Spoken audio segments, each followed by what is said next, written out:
We are now part of the endless Friendly Fire broadcast live coverage of the State of the Union. That's right. By the time this is over, Andrew Klavan will be dead. And Matt Walsh, his beard will be gray and he will have no hair. So, a lot's going to happen in the next few years because that's how long we are slated to be together. Basically, we are now doing the extended director's cut of all three versions of all three movies of Lord of the Rings, because that's what tonight is going to be. So we have with me, of course, Matt Walsh, who is suffering, and Andrew Klavan, who is likely to suffer with me even more. Somehow Matt begged out of part of the show, which I got to say, that's a smooth move. Yeah, I know. I'm also confused as to how Matt is able to pull rank, and I'm stuck here all night with you, Klavan, as we go wall to wall on this coverage. It's a full-scale disaster.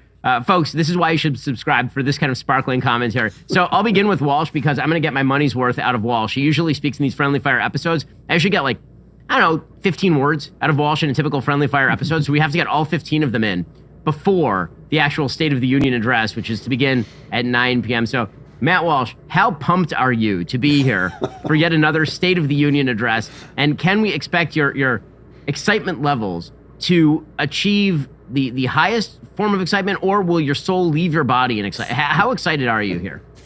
Well, I don't have a soul to begin with, so it can't leave my body. What I'm excited about is that when you guys come back to talk about and analyze the State of the Union, I'm going to be fast asleep in bed. That's I don't know what story I gave them, but I'm just going to actually be asleep. That's the truth of it. Let's just be honest about it. Look, I feel the same way you do, Ben, about the State of the Union addresses. That obviously they're mostly pointless, and if there's any kind of movement in the polls, it will last for 5 seconds and it won't matter anymore. So that's generally the case. I do think that if there's any, if I were to predict that anything out of this, or if anything, makes an impact out of this speech, I would guess it's likely to be less what Trump says in the speech and more the antics of the Democrats. And I guess there's going to be fewer of them in the room now because a lot of them are boycotting. They're doing competing events. They've got their own competing State of the Union. I saw someone mention on Twitter. It's literally The Office. It's like something Michael Scott would do, and that's what they're doing now. But I expect that we heard about some of the illegal immigrants that are going to be attending. Ilhan Omar and others along with her. And so, but I expect that the Democrats in the room, they're probably going to get a lot of antics out of that. And so, if anything really makes an impact, it's going to be them embarrassing themselves. And I think we're kind of at a point. Look, the State of the Union has always been pointless. I think we're all on the same page. He should just send an email and be done with it. But if there was ever a time when there was any sort of function of the State of the Union, which I guess is supposed to be, you've got both sides that are there and they're kind of unified, and we're hearing the vision for the country going forward, and there's supposed to be a little show of kind of unity and togetherness and some decorum, and I think that's kind of the point of it, the pageantry. But that's out the window now. We can't do that anymore. Those days are long gone. And so it just makes it all the more why are we even still doing this with the State of the Union?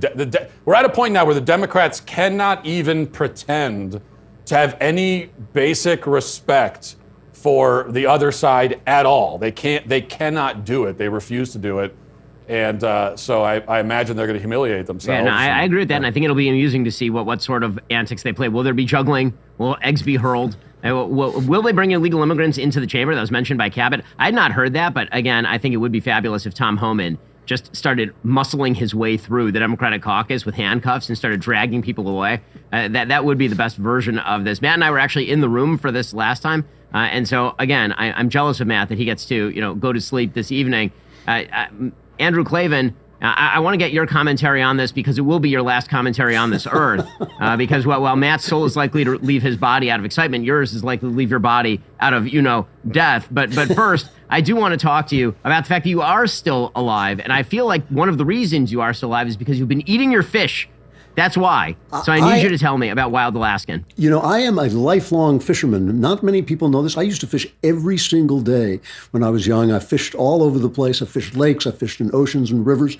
And one of my favorite places to fish was Alaska, because you can pull a halibut. If you hook a halibut, they don't fight, they just hang there on the line, but they're really heavy, so it's like lifting a piece of lead. And they just taste great. And that's why we can sell people with a good heart wild Alaskan company. It's the best way to get wild caught, perfectly portioned, nutrient dense seafood delivered directly to your door. It's not me delivering it, but it is my soul delivering it. You have not tasted any fish this good. It's 100% wild caught, never farmed. And this means there are no antibiotics, GMOs, or additives, just clean, real fish that support healthy oceans and fishing communities. I mean, you're allowed to eat fish, right, Ben? Yes, I am allowed to eat fish. That is the thing that I'm allowed to eat. But honestly, the person in my office, because of kosher reasons, who has been enjoying the fish is producer Phil, who's looking fit as a fiddle and ready for love, as they say. Well, apparently it is sustainably sourced, wild caught from Alaska. Every order supports sustainable harvesting practices, and your membership delivers flexible shipments, expert tips, and truly feel-good seafood. Matt, I believe that you also are a fisherman. I'm surrounded by men of the wilderness. Matt, talk about how good this seafood is.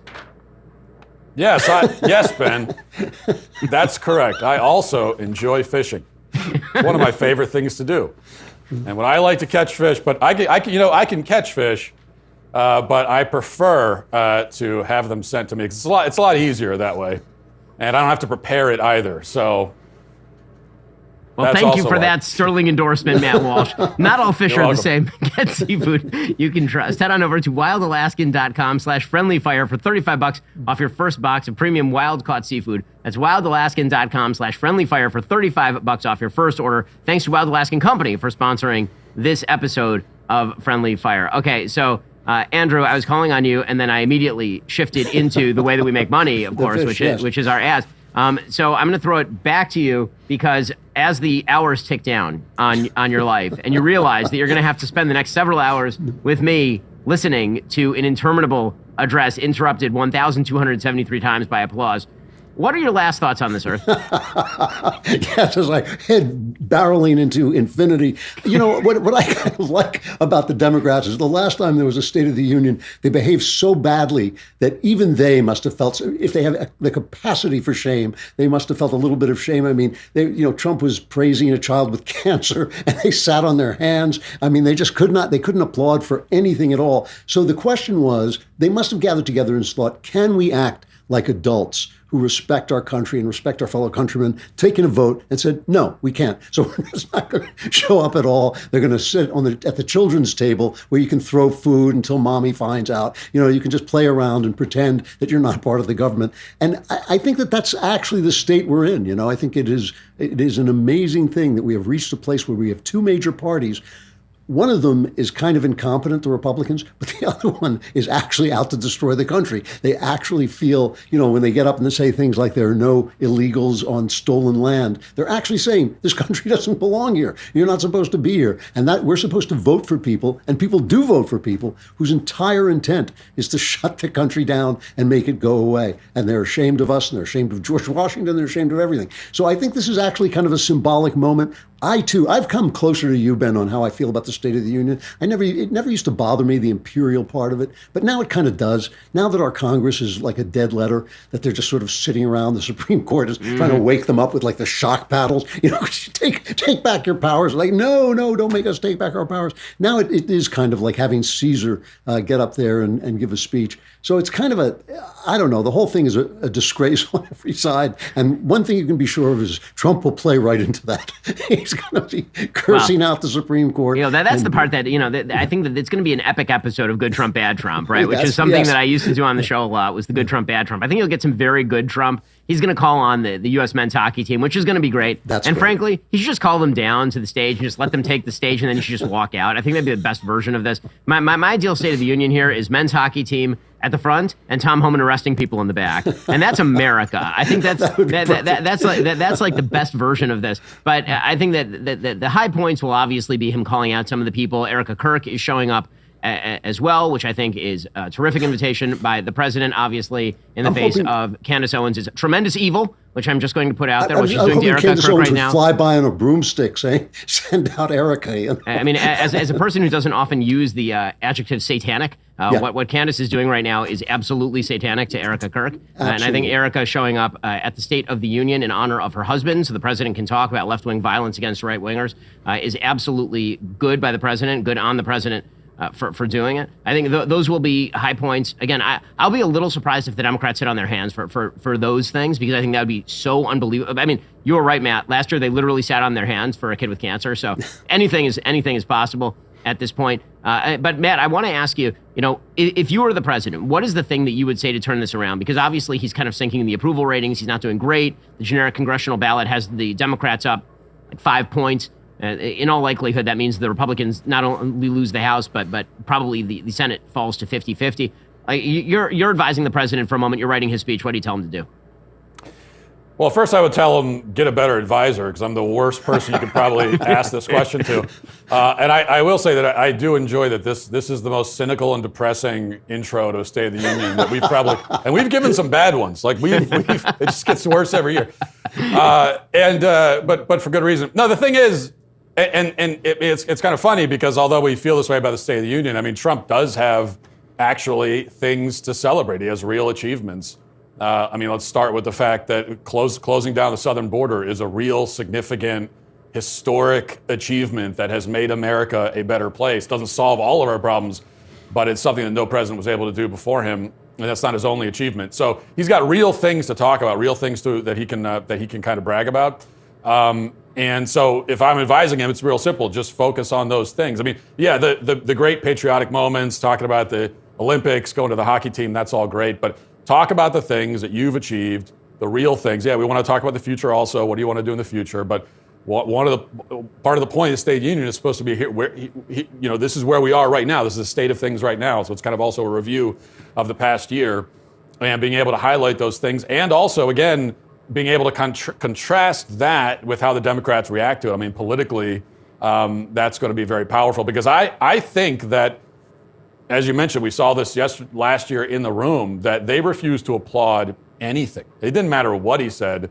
And so I would guess, this is one prediction I'll make, is that when he has the line about political violence, condemning political violence, and he mentions Erica, I'm going to guess that a lot of Democrats are not going to applaud that, because they're going to perceive that, I agree, correctly in a lot of ways, as a repudiation of them, because all the political violence is coming from the left, and these are the people that have explicitly or implicitly encouraged it. So I think even something like that, we're not going to get a unified response, and that will tell the American people a lot, I think.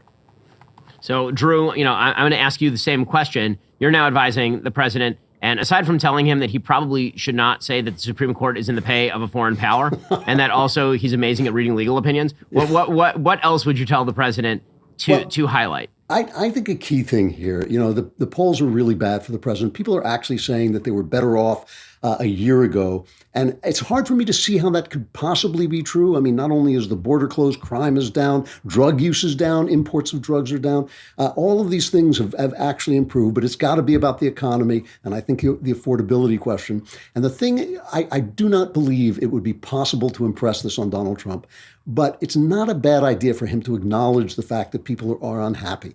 This is something I used to say through the whole Biden administration. People were going, the inflation is killing us. And Biden's people would come out and say, no, you're really happy. Things are great. And I thought, I think people know when they can't make the rent. I think people know when they can't get their kids the Christmas presents they want. I think they know when they're not buying the same foods they would be able to afford before. So if people are saying they're unhappy about the economy, they probably are. And there's probably no chart you can point to and no statistic you can point to that's going to make them feel better. So it wouldn't be a bad thing if Trump could muster up just that little mustard seed of humility. And I know, don't laugh when I say Trump and humility in the same sentence, but if he could just muster that little bit of humility to say, hey, I know this is not going as fast as I wish it would, but it is going to go faster, and this is why. And I think that that's just something that is not in Trump's repertoire, and yet I think it would go a long way to just say, it's not always about Donald Trump. It's sometimes about the people, and the people do feel bad about the economy. I'm a little surprised by that. It does seem to me that things have picked up. That not only has inflation gone down, but wages have actually gone up and outstripped inflation. But apparently people are not feeling that yet, and hopefully they will soon, and hopefully that'll turn around the predictions about the midterms. So that would be my main thing. For my part, I will say that I think that the thing that has been missing, and this is true for both parties, I think the president has done an amazing job of fixing many of the problems left in his lap by Joe Biden. I think that wiping out DEI, closing the southern border, as Matt mentions, going after the transgender agenda. Right? These are all huge gaping holes in the American psyche that the president has done a great job of working to heal. I think that what people are missing, and I think where people are feeling dyspeptic, which is my new favorite word, and also just feeling uneasy in their stomachs, is they don't know what are they supposed to think the country looks like in 3 years. Matt, you've talked a lot about AI. There are a lot of worries out there about AI, and I don't think those worries are completely unjustified. Again, I tend to be more of a tech optimist. Matt would like to take every computer apparently in America and just smash it with a hammer, sort of like Office Space. But I think that Matt's sentiment, even for people who are tech optimists, we're like, well, I think it'll be okay, but I'm not kind of like sure it's going to be okay. And I think there are a lot of people out there who are wondering, what does life actually look like 3 years from now? So listing off the accomplishments is one thing, but saying, look, here's what you can look forward to, right? If things go the way that I want them to go, here is what industries are looking like. Here's what your job looks like in a couple of years. Here's what the international scene looks like in a couple of years, right? Just read the trend lines that I've created and take people to a future and then say, and if you stick with me, we can get to this future together. And that's something that actually no president that I can remember has actually ever done. I think they virtually all talked about the thing they did in the last year, but none of them has actually talked about what they want the future to look like in sort of real terms that people can wrap their brains around. The White House did, on their YouTube feed, actually put out an AI, we'll talk about things that I have wonders whether they help. They put out an AI of President Trump listing his accomplishments. It is a little weird and makes me also want to smash computers with a hammer, actually. It is the president. I don't know why. There is a senator in the background who apparently is wearing a neck brace. I don't know. Teddy Kennedy's been dead for a long time. And so I'm not sure what's going on right there. This is a visual of the president apparently taking an oath of office while also listing all of it. Like, so I don't know what's going on here, honestly. And it makes me very disquieted about AI. Guys, you need to stop showing. We're in the uncanny valley. I can't do this. You need to take it away. One of the things that really bothers me about the conversation, the American conversation, is we've skipped over that part where people say, like, wow, human beings invented artificial intelligence. We don't even do that anymore. We go right to the disaster. It's like they come in, look, mother, look, I've invented artificial intelligence. Oh my God, we're all going to die. And I really do think the tech optimism is more realistic at this point than, the Terminator coming to life. I think that it's a shame that we have no way of talking. We can't even win a hockey match without people screaming at each other about some stupid comment in a locker room. It's really bad that this conversation is now just, we immediately go to the anger and the hostility. Well, go to the anger. Go do it. Go to the anger, Matt. Go. Good. What is the tech? This is what I'd love to hear to the State of the Union. I'd love to hear someone address it, because this is a very real concern that a lot of people have. It's very, very real, and I'm certainly not the only one. Because when I look at it, as I've expressed a million times, what I see is a very high probability that at a minimum in the short to mid-term, AI is going to come in, already has come in, and is going to wipe out millions and millions and millions of jobs. And that's already happening. So it's not even like I'm predicting it. That's already happening. The only prediction is that it's going to accelerate, and I think that we have every reason to think that it will. So that's what is almost certainly going to happen. What's the optimistic vision? Why shouldn't we freak out about this? Okay, so that's what I'd love for someone to explain. I agree, and this is why, again, I think that it would be great if he did. I mean, if I were writing the speech for the president, what I would probably say is, your medical care is going to get wildly cheaper and better because of AI, which is just true. It's going to get so much cheaper and so much better in the next 5 years. It's going to make your head explode with how good it is. The possibility of you being able to organize your life in better ways is already here. I mean, cloud AI is doing extraordinary stuff in terms of you being able to organize your workflow, Small businesses are going to be able to start because the cost of starting a small business is going to be reduced so much you won't have to take out big debts in order to go hire 5 people to start your business. You're going to be able to use AI to do all that sort of work. You as a worker are going to become significantly more productive, which means that presumably your hours will be able to be shorter because you're able to be so much more productive with this stuff. There's going to be expansion, particularly in industries where you use your hands. There's going to be a lot of expansion in industries where the human body actually matters. The places that are going to get hit pretty hard are the white collar industries, and particularly kind of the lower half of white collar. You're going to see legal get smoked. So if you really love lawyers, maybe you should be mad at AI. But if you're one of the people who's been making lawyer jokes for the last half century, then probably you're a happy camper. So there are a bunch of things about AI that actually are going to be quite awesome. And I also do not think that the best form of AI is going to be AI alone. I think it's going to be like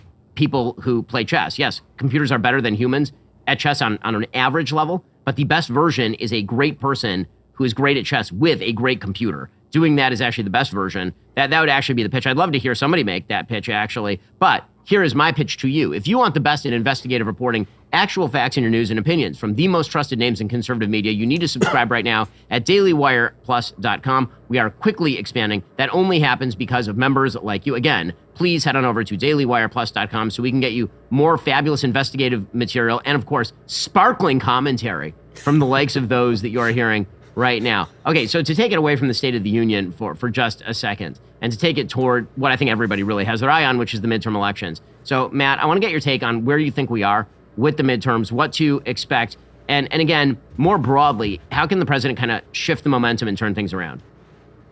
Well, I think it's everything we've been covering. People, there's a perception in America that, as we talked about in the polls, that we're sort of worse off than we were a year ago. I think that is objectively just not actually true.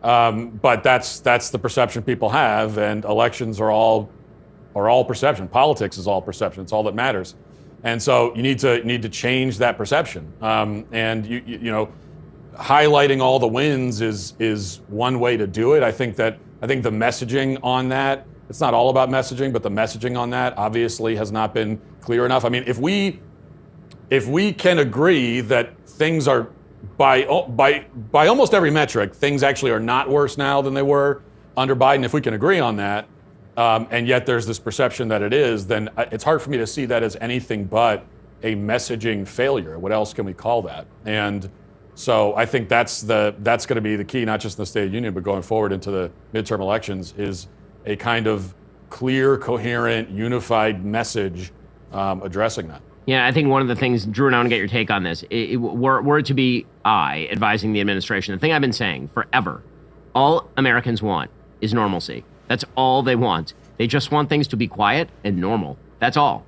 And so if you are able for 5 seconds to deploy people in your administration who are effective at making things be quiet and normal, this means Tom Homan and not, for example, Kristi Noem at DHS. This means, for example, Scott Bessent at Treasury and not Howard Lutnick over at Commerce. It means that if you deploy people who are pros, Marco Rubio in the State Department, who's doing a fabulous job, if you deploy the pros and you tell the American people, listen, we're taking mainstream normie positions that 65%, 70% of the American public agrees with, like deport criminal illegal immigrants. And Democrats are out there unified, ICE out. That, to me, has always been the Trump pitch. And the problem for, I think, President Trump has always been that the actual policy that he effectuates is at war with his rhetoric. Because the policy is always this kind of 65% policy, and he has a really good finger on the pulse of what that feels like, which is why he shifts and he moves when he feels like he doesn't have the pulse. But his rhetoric is always sort of the most extreme and inane version of that thing. And I think that's, at a certain point, the American people are tired. I think that's what you're getting right now. I think the American people are extremely tired. We are 1 year into the Trump administration, too. And it feels like we are all Drew's age, and I'm 42. and Drew feels like he's been around since the 17th century. Which I actually have. That is one thing. But no, I always ask myself, whenever I watch the Democrats, when the Democrats were in power, when Joe Biden, the worst president in my lifetime, which, as you say, goes back infinitely, when he was in power, I kept seeing things like this. They say, let's cut little boys' testicles off and turn them into little girls. Let's hire people according to the color of their skin. Let's make, women into men and men into women and have them play women's sports. And then they come out and find out they were unpopular, and they say, it must be our messaging. You go like, no, no, it's not your messaging. And in the same way, I think with Donald Trump, there is, a style and substance difference that is really unnerving to people and plays into the prejudices of the media. So, I mean, Trump says things that he shouldn't say, and I'm sorry. I keep saying this on my show all the time because it's so old-fashioned and yet so true. Manners actually matter. It's good manners. You can get very far with good manners and determination, just as far, if not further, than you can get with determination and bad manners. And so, as always, with all of us, Trump's flaws and his strengths are the same. And one of his great strengths is the fact that he's willing to break the rules. He's willing to go into be the bull in the china shop. He's willing to say, oh, yeah, we've done this way for 50 years. It's not working. Let's stop. That is a wonderful trait that Donald Trump has that makes him who he is. But by the same token, he does the same thing with the way he treats people. Usually you don't fire people like in public on the air. No, that's the way I'm going to do it. Usually you don't call the Supreme Court, say they're in the pay of foreign powers. You have some respect for the law. Nah, I'm not going to do that. So that same kind of unbridled, feeling that he brings to his substance, which is great, he brings to his style, which is not so great. Well, I think this is where, again, the president is at his best. Where he can really deploy that is when he's got his book of enemies open, and because he is absolutely the most effective destroyer in modern American history. What I've always said about the president is that he has the art of politics is making it very hard to vote for your opponents and easy to vote for you. And he's always been amazing at the former and, kind of mixed bag at the latter. Right? He's great at making it hard to vote for Democrats. And so the question, Matt, is who again, the president is looking for a target. What is the target? Who is the target? How does he singularly polarize around a Democratic target? Who's the target-rich environment that he should be going after right now? I don't know. I mean, I think they all kind of are. The good thing that we have, and we're talking about returning Americans want normal. We want a sense of normalcy. I think that's true. And it brings to mind Gavin Newsom, who just, I think yesterday, was on CNN saying that, well, the Democrats need to be a little bit more culturally normal. So he's doing his whole moderate shtick, which of course is a shtick. He mentions pronouns, so he said maybe we won't be so focused on the pronouns. Very boldly coming out against the pronoun thing 4 years after that peaked anyway. But the advantage that Trump has and Republicans have is that Democrats actually can't do that. Like, at least in theory, Republicans can be normal. Many times a lot of weird stuff happens among Republicans, but they can be normal. That is a possible thing. With Democrats, it's not even possible. It's like inherently impossible because they're progressive. And so what that means, and they would even admit this if you framed it in a more positive way, but it means that you're constant. It's a constant state of transformation all the time. So there's always a new normal, And so if there's always a new normal, it means that there's never a normal at all. And so Democrats are just not capable of it. I mean, they literally march under a banner that says dismantle. They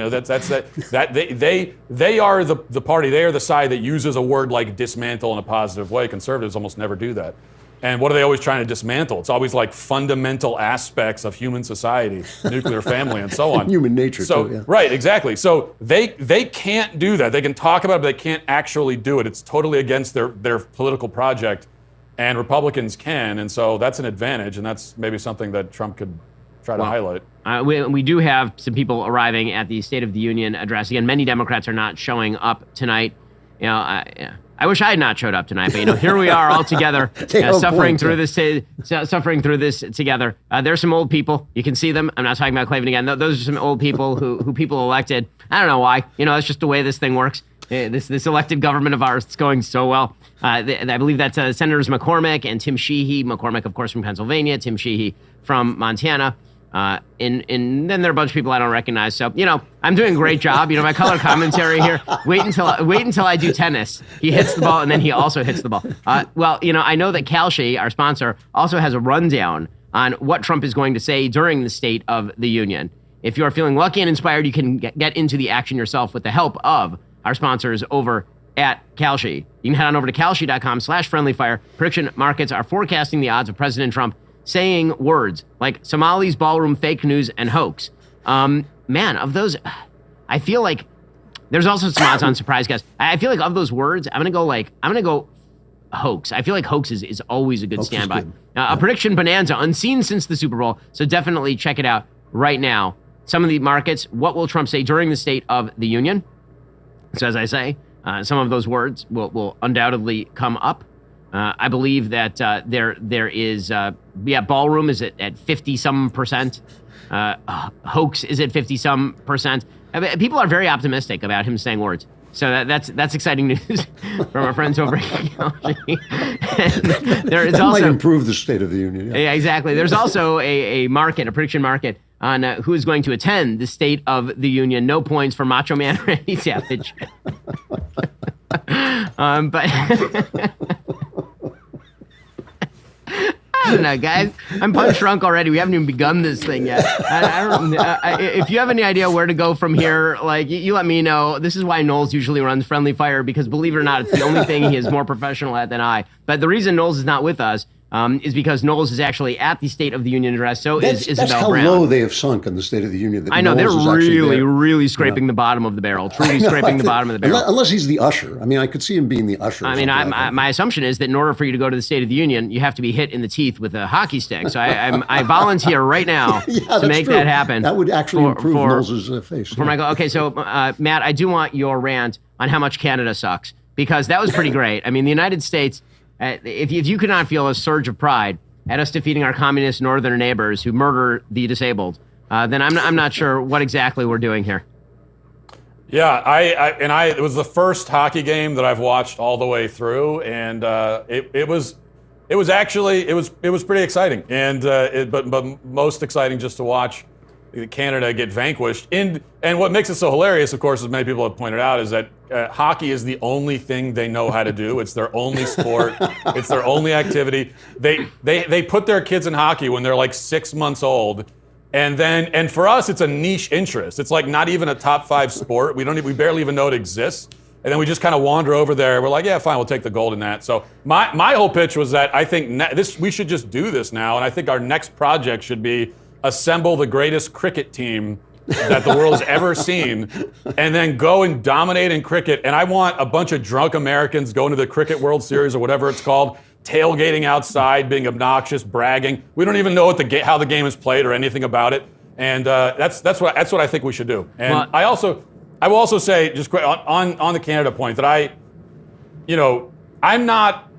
I'm not totally making the argument that we absolutely should invade Canada and depose its regime, but I am saying that given that America has done this, and we just did it in Venezuela, many of the arguments that have applied and have justified those actions, if you favored them, really do apply to Canada. It's not a crazy thing to talk about. And as you mentioned, Ben, I mean, they are in the middle of a campaign of eugenics. They are executing not terminally ill people, but thousands of people who are, just chronically ill, which is to say they're sick, but they're not going to die of the sickness. And that's just they're burning down churches, not arresting anybody for it, a partial birth abortion. I mean, it's really just a parade of atrocities in Canada. And so I don't know, it's something we should talk about. Maybe Trump will speculate about it in the State of the Union. I would love that. Well, also, by the way, we should mention here, before Walsh ducks out and gets his nighty-night sleep, that he has a new episode of Real History that is out right now about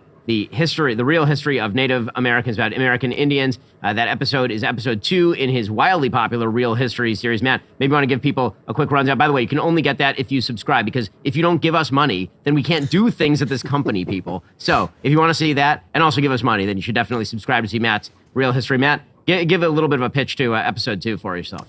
Yeah, I'm excited about it. This was a fun one to do, and it's a topic that's really interested me for a long time. I've been on this soapbox about the Native Americans for a long time. It's really important because we heard it from Billie Eilish at the Grammys, and this is the idea that America is built on stolen land. We have no right to be here. And that idea, as silly as it is, has been very persuasive to a lot of people. It's been a justification for some of the worst policies that we've ever seen, and some of the worst tyranny in this country and in places like Canada as well. Well, so part of what we're doing in this episode is kind of inspecting that claim. Is that actually true? What actually happened with the Native Americans? What's the real story? We hear about the Trail of Tears, the smallpox blankets. Well, it turns out when you look into it, all that stuff is fake. And we go into that and in great detail, which, as you say, if you subscribe, you can hear all about it. All right, so Matt, I appreciate that, and I know that you're going to stay with us for a few more minutes while we watch a bunch of people walk into a room. So that's really, really exciting. Drew, what do you think of what they're wearing? What do you make? What is Chief Justice Roberts wearing? What do you make of his robe? Is it the most elegant robe, or only the second most elegant robe you've ever seen? I appreciate John Roberts trying to revive our Congress. I thought that was so touching. It's like, couldn't Congress do something sometimes? Come on. Even the guys who agreed with him, the left-wing judges were like, no, we don't want that. We just want to wait until Trump is gone. We want to say Trump can't do it, but our president can do it when he arrives. But John Roberts was like, please, Congress, do something. And poor Clarence Thomas was going, Congress? Is there still a Congress? I don't remember that, So I'm glad John Roberts is there. I appreciate the sentimental attempt to keep the American system alive. I thought I was very moved by that. And I know that I'm sure the people in Congress were like going, shh, we don't want to do that. No. Because, then if we do things, people will blame us for them. So I think that's, that John Roberts deserves to show up in his robes and look like a justice from the old America where we had a Congress. I'll be honest. I'm just looking forward to watching the president jump out of the dais and full on pile drive John Roberts. It'll be really entertaining. I'm rooting for pyrotechnics at this point. Speaking of lack of pyrotechnics, if there's one place more boring than the inside of the State of the Union, it's outside the State of the Union, where Brecca is on the mall watching a bunch of elderly Democrats mill around uselessly. So, Brecca, what is happening out there? Okay, is it the most exciting scene? It is a small crowd, still not much of an update.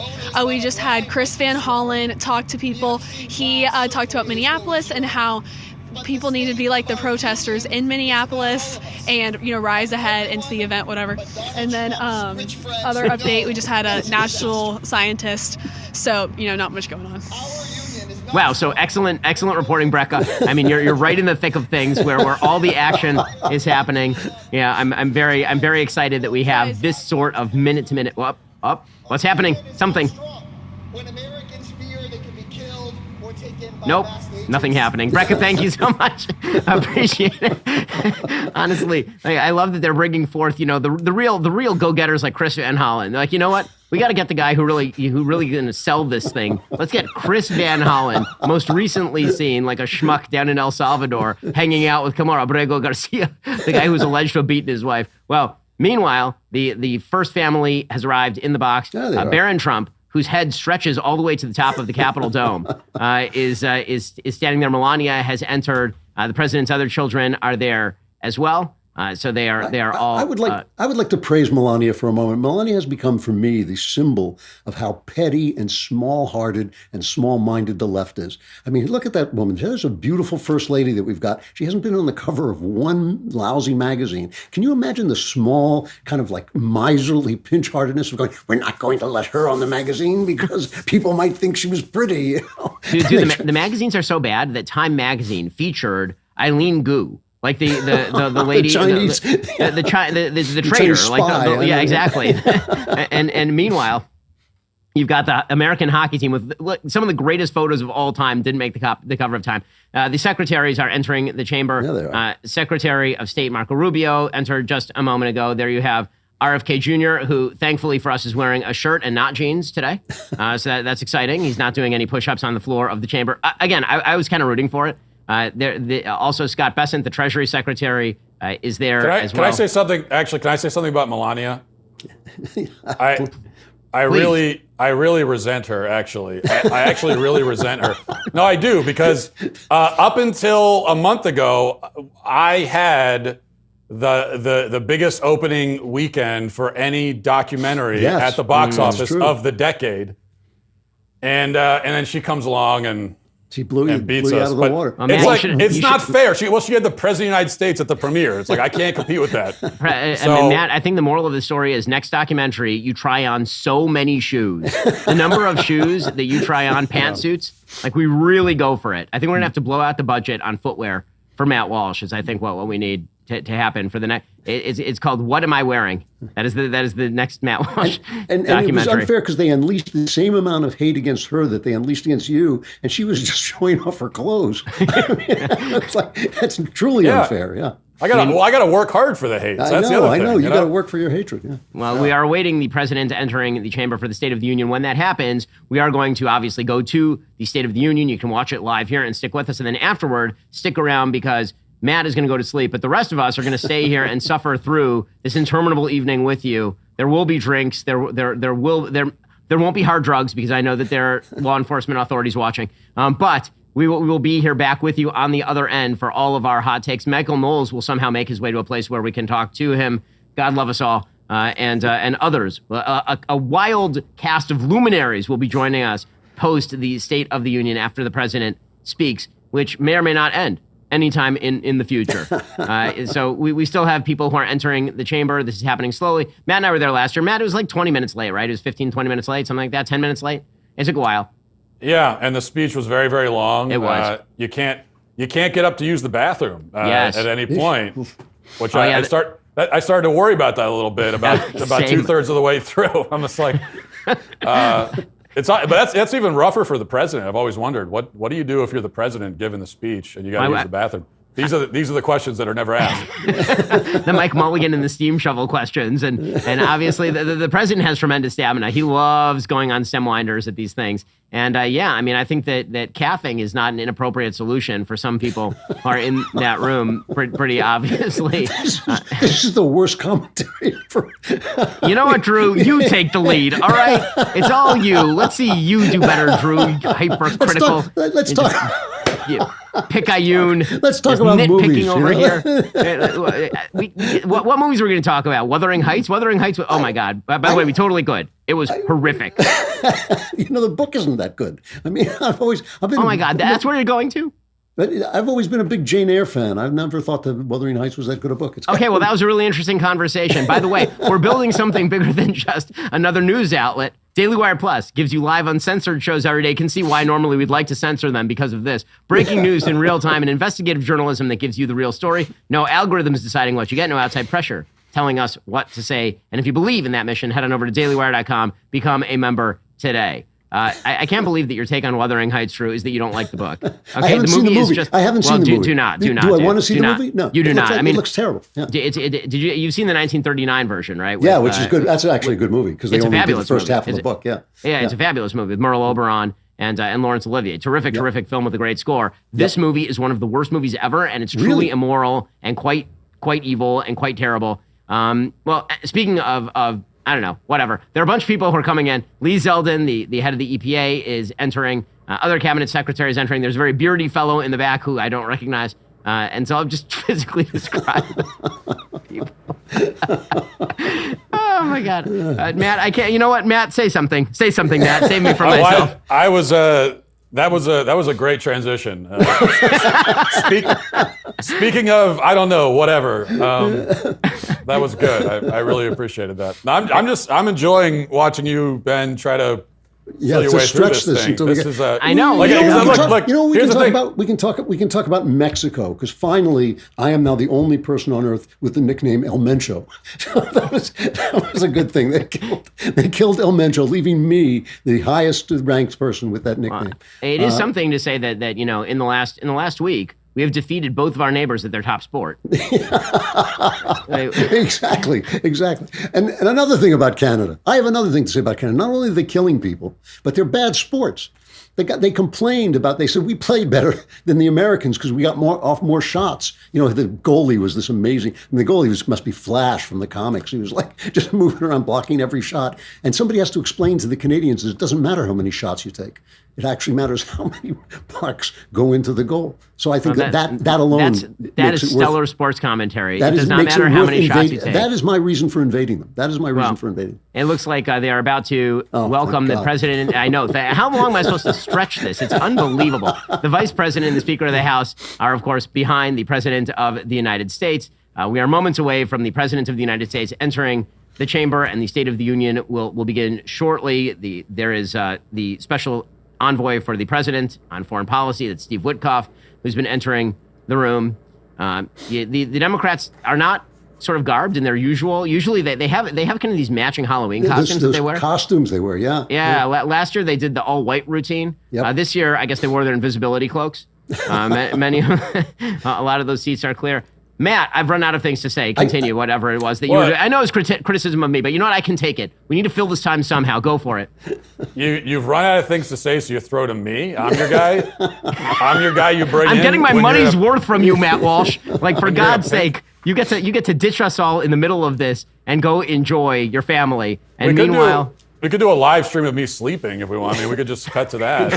That would be a little more exciting. But can we exult in the fact that the Democrats didn't show up and they're still humiliating themselves? That we can. Outside, nobody's there. You know? By the way, I will say, more seriously, it could theoretically be an important speech. Really, it could, because we are sort of at an inflection point in the Trump presidency. If things keep going the way they are going for the president, and the midterms go the wrong way, it's going to be very difficult for him to effectuate his agenda. This is an opportunity where all the networks and we are live casting this entire thing. And that means that if he says something that truly is outstanding, or if there's anything clippable or memeable that comes out of it, then theoretically it could open a new front in sort of the narrative war that he's going to have to fight leading up to the midterm election. So I think also this is an opportunity to aggressively defend ICE. You have the bully pulpit, and I mean, we saw the Kelshi. Is he going to say the word Somalis? I hope he does, because let's talk about the Somalis and what they're doing and why ICE is there and who they're deporting. And this is an opportunity to really highlight that. And also, I mean, when did it become all right to throw things at law enforcement? I mean, can we not talk about is that like just normal? Oh, what's happening now? Something. Well, now that the president is about to enter the chamber, he's coming in right now. We've been rescued by Donald Trump. I think this is like... once again, just like 2024 election, we've been rescued by the president. So here he is entering the chamber. Obviously, if Matt and I were there last year, Drew, you've never been there, so you can't be part of this conversation. They won't let me in. No, I know. I mean, you've never received this honor, which I think is fitting. And typically when this happens, there's a big crowd that sort of comes around the president, people taking selfies with the president for postcards back home and such. And he's getting a big hand. The Senate Majority Leader, John Thune, is behind him. You see him entering slowly. It takes him a while to get to the podium, obviously. You can see the Democrats are sort of standing there, turning the other way or ignoring him. You have a couple of Congress people who are wearing the MAGA hats. Obviously, the president, I'm sure, is going to be quite happy about that. The Republicans, happy to see the president, obviously, as you would expect and suspect. So you can watch, as we say, the entire thing live. On the after end of this, we are going to be talking with various members of the Daily Wire team. Mary Margaret Olahan is going to be with us. So will Michael Knowles. He will stop by to explain what he saw in the room. The president continues to make his way down. I have to say, does the man ever age? He's exactly the same age as when he came down the escalator in 2015. It is really kind of an incredible thing. Yeah. There is a picture of him in the hall at the White House. He gets older and older, but and he is, he's also got he's still got a lot of verve, a lot of energy. He's just like, the New York Times has been running these series of articles every now and again on how he's falling apart. And it's like everything else in the New York Times. When you compare it to reality, there's no match whatsoever. He's just an incredibly energetic person. He's a good advertisement for not drinking. Luckily, I haven't taken that on board, but still. Unfortunately, he's also a great advertisement for not exercising, since he famously does not exercise in order to preserve his life force. And he looks great. I mean, really, like eat like trash, but don't have beer, and also don't exercise. And you too can be president of the United States and be extraordinarily well preserved. This is why it was always so funny. Democrats trying to come back at the president with, just like Joe, you're just like Joe Biden. And it was like, no, you know what he's not like is Joe Biden, who was legitimately a barely ambulatory corpse by the time he left the office. So Isabel Brown is there tonight as well. So half the Daily Wire team or more is there. He is walking by John Roberts. He kind of walked right by John Roberts and right over to Brett Kavanaugh, which is not exactly surprising. He kind of ignored Amy Coney Barrett right there. He's shaking the hands of the Supreme Court justices. He's playing Duck Duck Goose with the Supreme Court justices, basically. And now he is greeting the chiefs of staff for the armed forces of the military and making his way up onto the podium. Democrats are standing there, not clapping. You can see Elizabeth Warren in the background as non-moving as the statue we have of her in our studios. And the president is making his way up to the podium right now. He is getting a big ovation from the Republican side of the aisle, of course. J.D. Vance behind him, the vice president, the Speaker of the House behind him as well. The president is approaching the microphone. He's going to wave to the room a little bit. I assume that in a couple of moments he will begin to speak.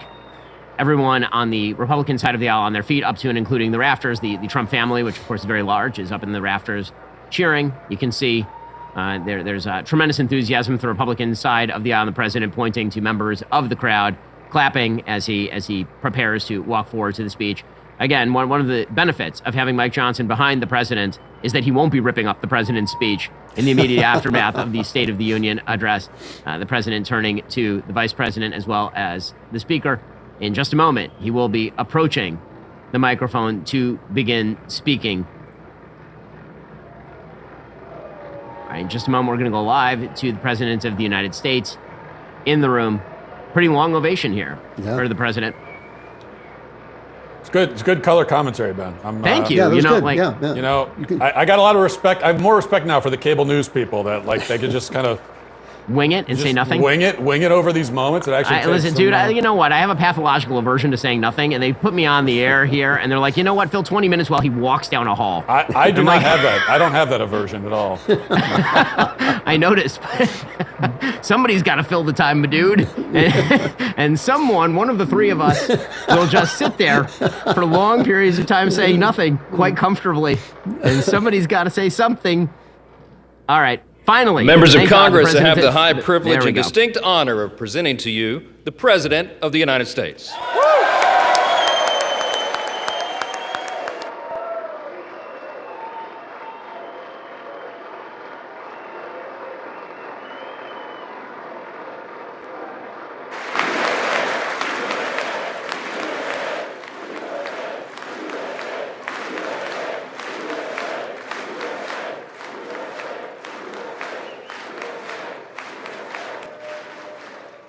Well, thank you very much, everybody. It's really an honor.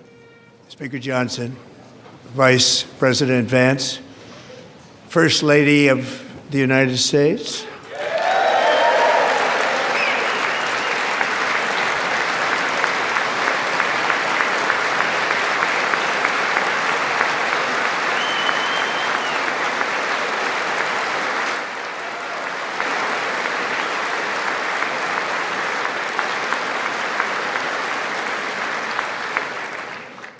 Second Lady of the United States.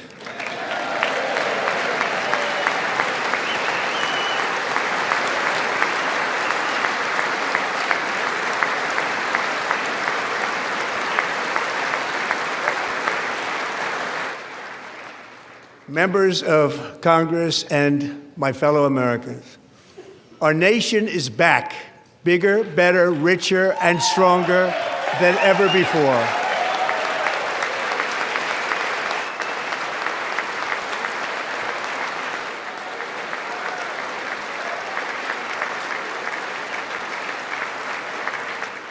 Less than 5 months from now, our country will celebrate an epic milestone in American history, the 250th anniversary of our glorious American independence.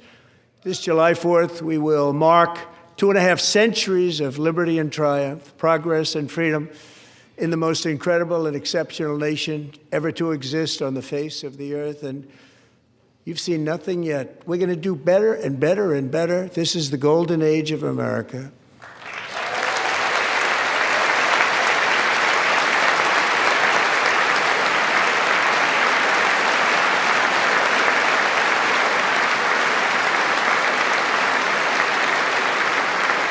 When I last spoke in this chamber 12 months ago, I had just inherited a nation in crisis with a stagnant economy, inflation at record levels, a wide open border, horrendous recruitment for military and police, rampant crime at home, and wars and chaos all over the world. But tonight, after just 1 year, I can say with dignity and pride that we have achieved a transformation like no one has ever seen before, and a turnaround for the ages. It is indeed a turnaround for the ages.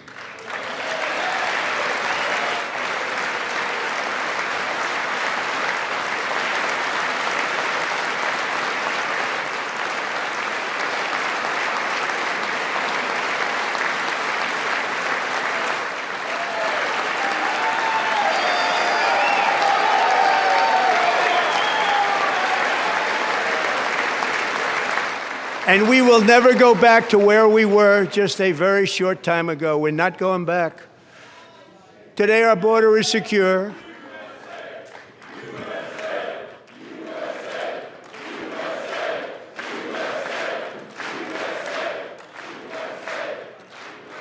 Thank you. Today, our border is secure. Our spirit is restored. Inflation is plummeting. Incomes are rising fast. The roaring economy is roaring like never before. And our enemies are scared. Our military and police are stacked. And America is respected again, perhaps like never before.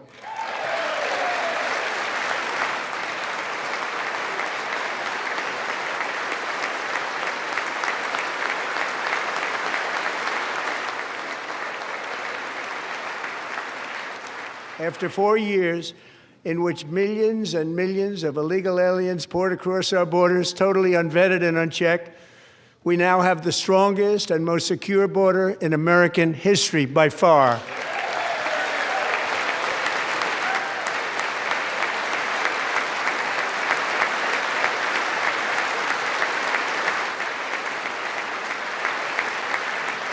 In the past 9 months, 0 illegal aliens have been admitted to the United States.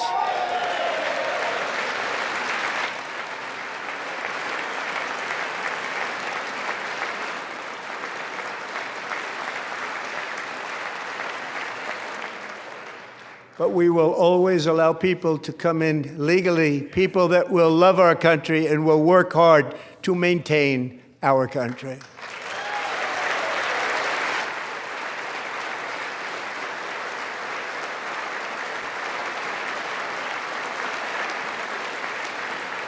The flow of deadly fentanyl across our border is down by a record 56% in 1 year.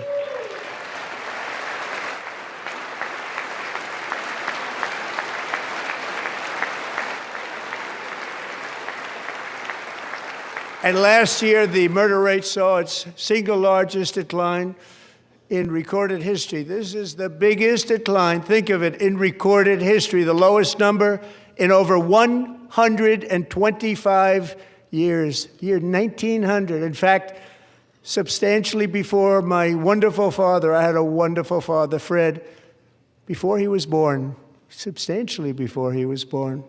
That's a long time ago. He wouldn't like me to say that, but that's a long time ago. The Biden administration and its allies in Congress gave us the worst inflation in the history of our country. But in 12 months, my administration has driven core inflation down to the lowest level in more than 5 years. And in the last 3 months of 2025, it was down to 1.7%.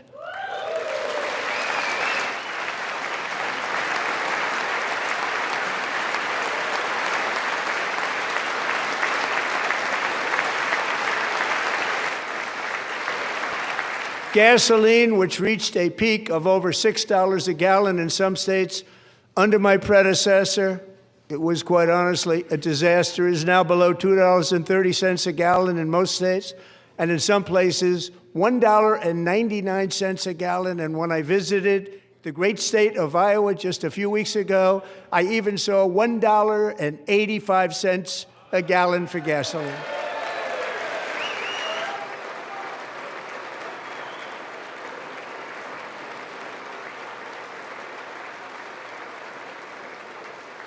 Mortgage rates are the lowest in 4 years and falling fast, and the annual cost of a typical new mortgage is down almost $5,000 just since I took office. 1 year. And low interest rates will solve the Biden-created housing problem while at the same time protecting the values of those people who already own a house that really feel rich for the first time in their lives. We want to protect those values. We want to keep those values up. We're going to do both. And we are going to keep it that way. The stock market has set 53 all-time record highs since the election. Think of that, 1 year. boosting pensions, 401ks, and retirement accounts for the millions and millions of Americans. They're all gaining. Everybody's up, way up. In 4 long years, the last administration got less than $1 trillion in new investment in the United States. And when I say less, substantially less. In 12 months, I secured commitments for more than $18 trillion pouring in from all over the globe.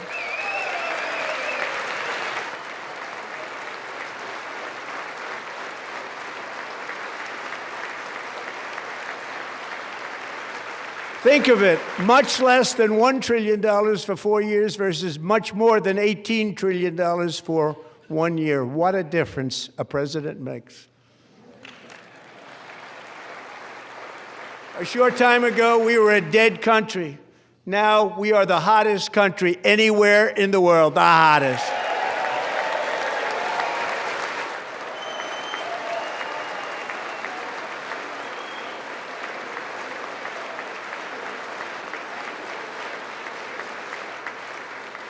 As thousands of new businesses are forming and factories, plants, and laboratories are being built, we have added 70,000 new construction jobs in just a very short period of time. It's getting bigger and bigger and stronger. Nobody can believe what they're watching. American oil production is up by more than 600,000 barrels a day, and we just received from our new friend and partner, Venezuela, more than 80 million barrels of oil.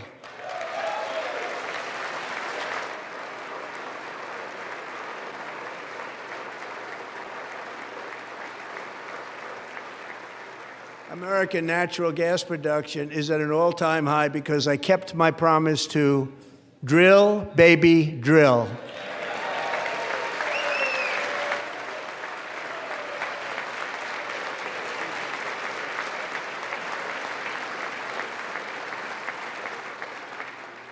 More Americans are working today than at any time in the history of our country. Think about that. Any time in the history of our country, more working today. And 100% of all jobs created under my administration have been in the private sector.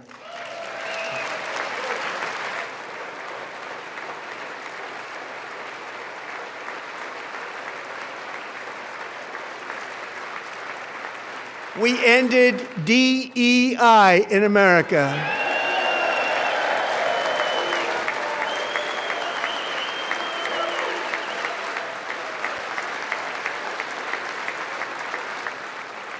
We cut a record number of job-killing regulations, and in 1 year we have lifted 2.4 million Americans, a record, off of food stamps.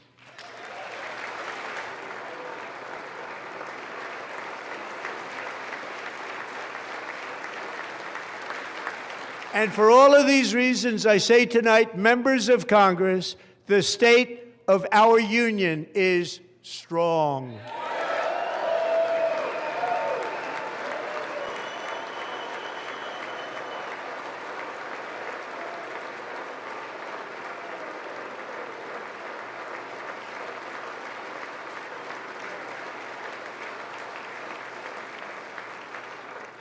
Our country is winning again. In fact, we're winning so much that we really don't know what to do about it. People are asking me, please, please, please, Mr. President, we're winning too much. We can't take it anymore. We're not used to winning in our country. Until you came along, we're just always losing, but now we're winning too much. And I say, no, no, no, you're going to win again. You're going to win big. You're going to win bigger than ever. And to prove that point, here with us tonight is a group of winners who just made the entire nation proud. The men's gold medal Olympic hockey team. Come on in.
Go ahead.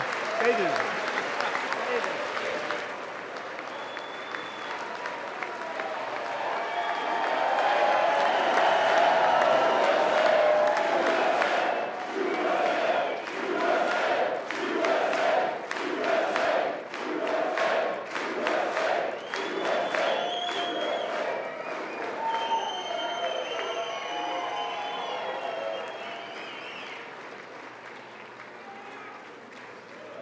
That's the first time I've ever seen them get up. And actually, not all of them did get up. But they beat a fantastic Canadian team in overtime, as everybody saw, as did the American women who will soon be coming to the White House.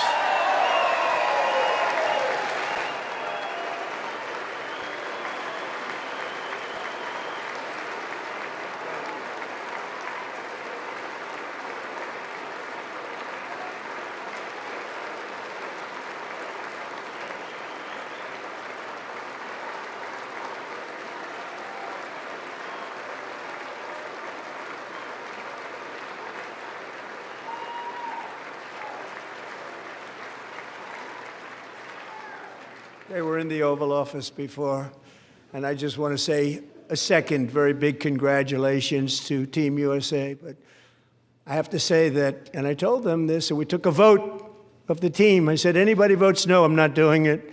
So they stood there, and they weren't about to say no, because I've never seen a goaltender play as well as goalie Connor Hellebuck.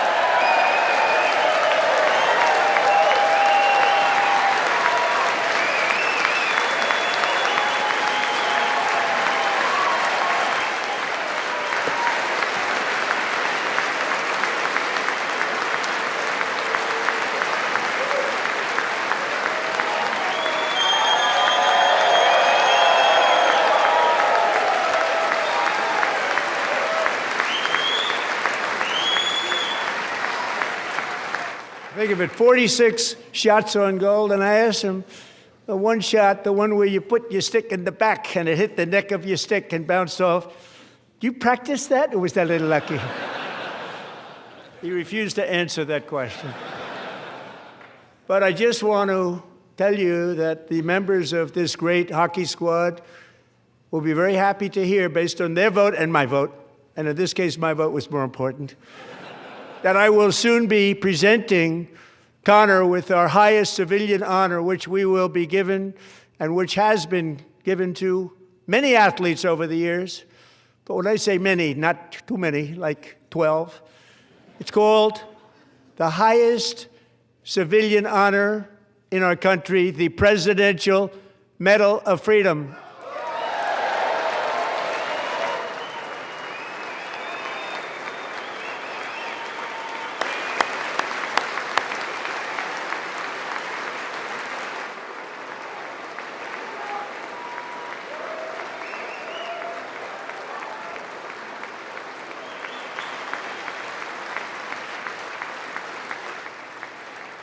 Great athletes have gotten that, very great, the best, and I thought he deserved it. And I did take a vote, every single one of them. I said, I'm not giving it if anybody goes no, and every single one of them rapidly put up their hand. So I want to thank you. What a special job you did. What special champions you are. Thank you very much.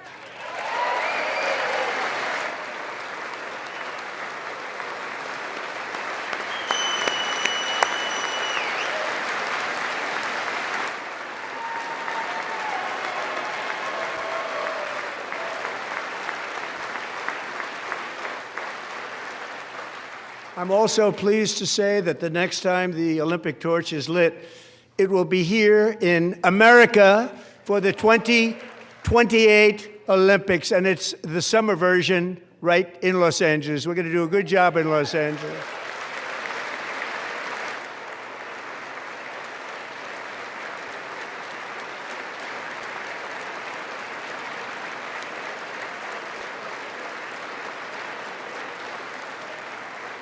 And Los Angeles is going to be safe, just like Washington, D.C. is now one of the safest cities in the country.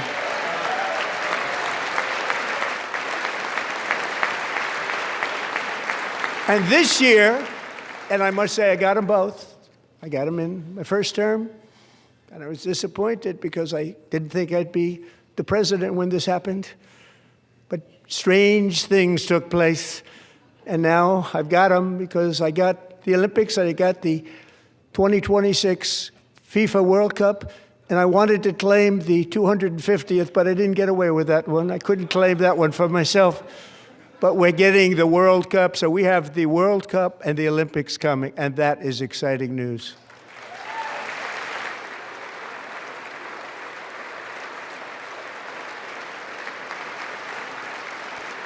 So this will be a year to celebrate our country and the heroes who have kept it free. Men like Buddy Taggart. At age 17, Buddy volunteered to defend America in World War II, serving in the Pacific under the great General Douglas MacArthur. He fought bravely in the famous Battle of Manila, worked so hard. He was badly wounded and almost killed by enemy machine guns in Luzon. And 81 years ago this month, he liberated the largest internment camp in the Philippines, one of the largest anywhere in the world. But he earned many honors, including a Purple Heart and a Bronze Star, came home, started a family, and tonight he is in the gallery looking forward to July 4th, 2026, his 100th birthday.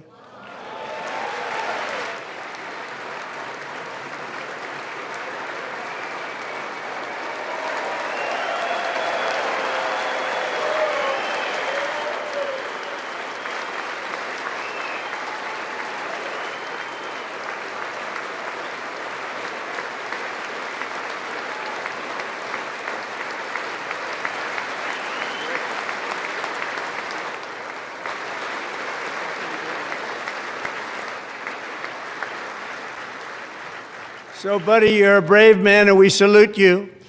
Even in times of challenge, setback, and immense heartache, the spirit of 1776 has always shone through very brightly. It was July 4th of last year when floodwaters tore through a girls' summer camp in Central Texas, one of the worst things I've ever seen. I was there, rising 26 feet in the matter of minutes, tragically claiming many, many lives. You all remember that one. As the waters threatened to sweep her away, 11-year-old Millie Kate McClelland closed her eyes and prayed to God. She thought she was going to die. Those prayers were answered when Coast Guard rescue swimmer Scott Ruskin descended from a helicopter above. Nobody knew where he came from. It was Scott's first ever rescue mission, a young guy, but very brave, very, very top, always top in his class. And he lifted not just Millie Kate, but 164 others to safety.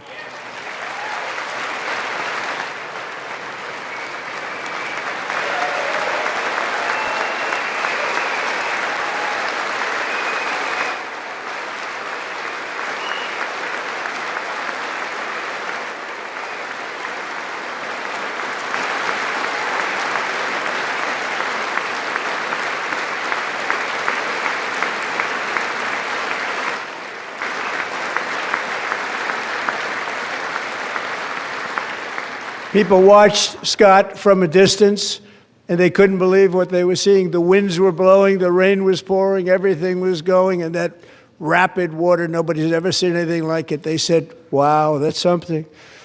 Tonight, Scott and Millie Kate are here together, reunited for the very first time. Thank you, Scott, Millie Kate.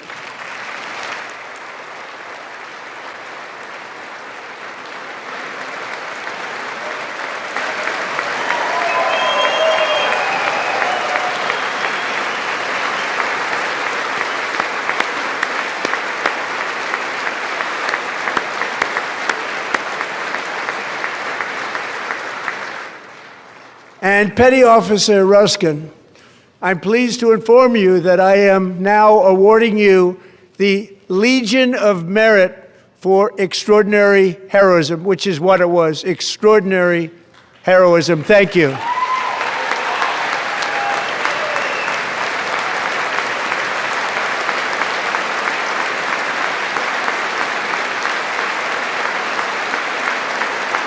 And I'd like to have the military aide to please come down and take care of the service. Military aide, thank you very much. Take care of that very important service. Thank you very much. From 1776 to today, every generation of Americans has stepped forward to defend life, liberty, and the pursuit of happiness. And they're really doing it for the next generation. But now it's our turn. Together we're building a nation where every child has the chance to reach higher and go further, where government answers to the people, not the powerful, and where the interests of hardworking American citizens are always our first and ultimate concern. That is the debt we owe to the heroes who came before us, and that is the promise we must keep to America for our 250th year. Last year, I urged this Congress to begin the mission by passing the largest tax cuts in American history, and our Republican majorities delivered so beautifully. Thank you, Republicans.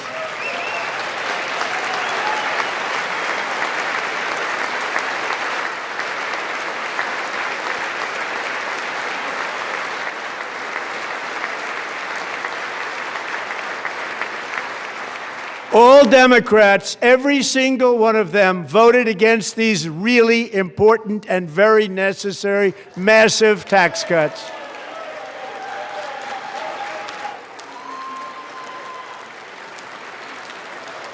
They wanted large-scale tax increases to hurt the people instead. But we held strong, and with the great, big, beautiful bill, we gave you no tax on tips, no tax on overtime, and no tax on Social Security for our great seniors.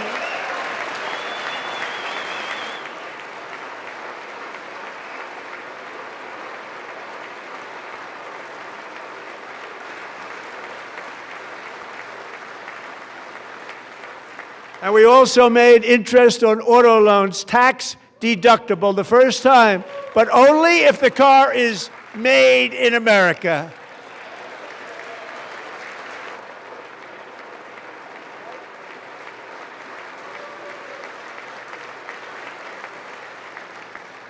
Recently in Pennsylvania, I met Megan Hemhauser, a devoted mom who's homeschools her children, beautiful, 2 children, during the day while waiting tables at night as her husband works overtime operating very heavy equipment.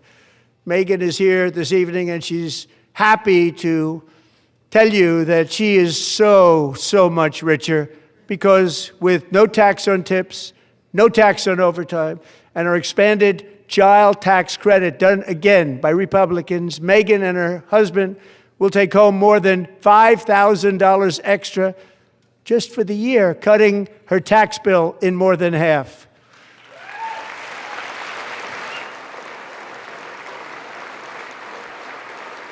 Megan, please stand up. We're fighting for you, Megan. Thank you, Megan. Thank you, Megan. We're fighting for you, Megan. Under our bill, parents like Megan can also activate their children's brand new Trump accounts. And I didn't name it. I did not name it. I did not name that.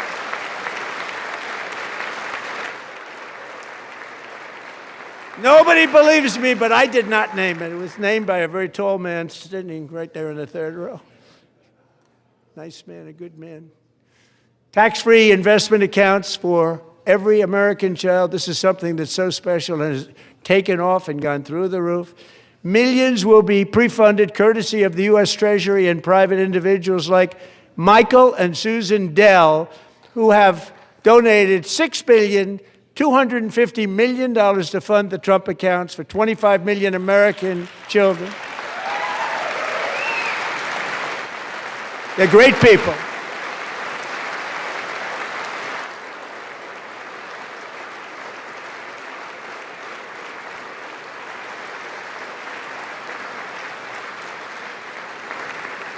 You know, I asked Michael Dell, how do you make all that money? He said, well, I just sat on my dorm in school, And I made computers, and I'd sell them to people. And I just kept selling and selling and selling. And pretty amazing story. That's called the American dream. He sold a lot of computers, a lot of those laptops. So I congratulate him on that. But I really thank him and Susan, as well as others like Brad Gerstner, a very tremendous guy. He was behind it right from the beginning. Brad Gerstner. Thank you, Brad.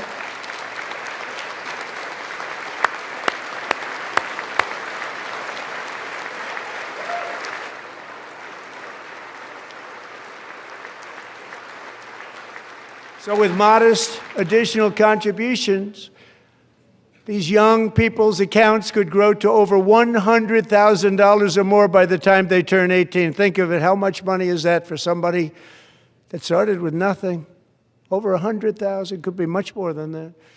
To make this investment in our children's future, go to trumpaccounts.gov, trumpaccounts.gov. And a lot of people are doing it. They're setting every record in the book.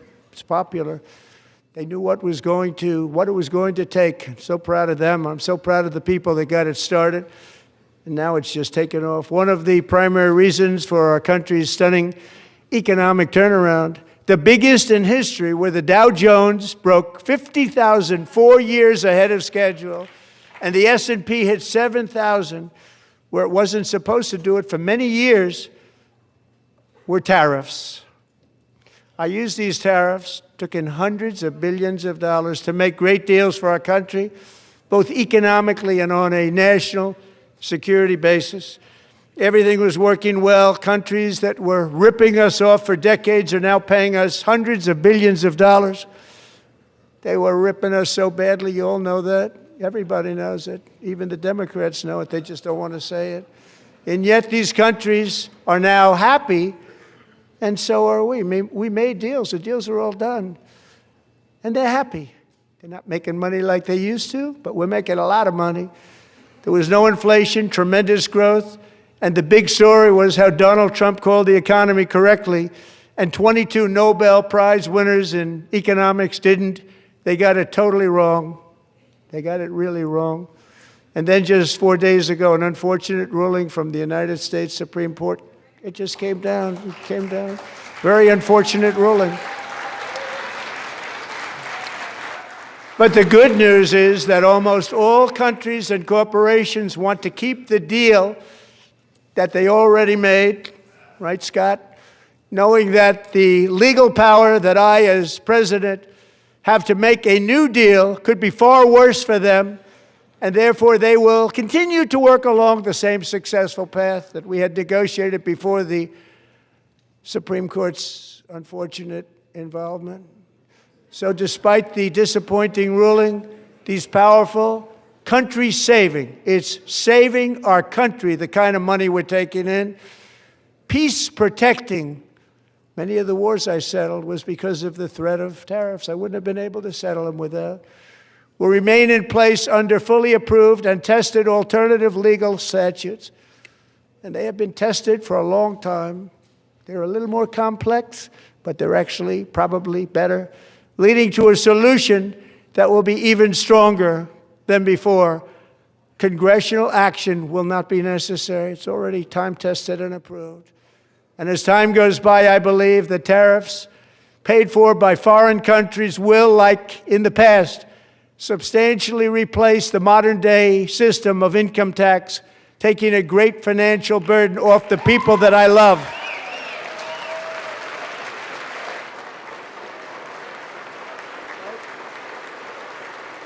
Right?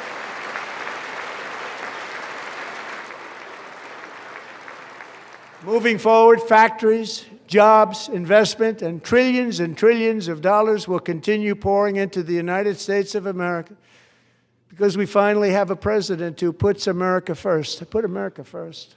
I love America.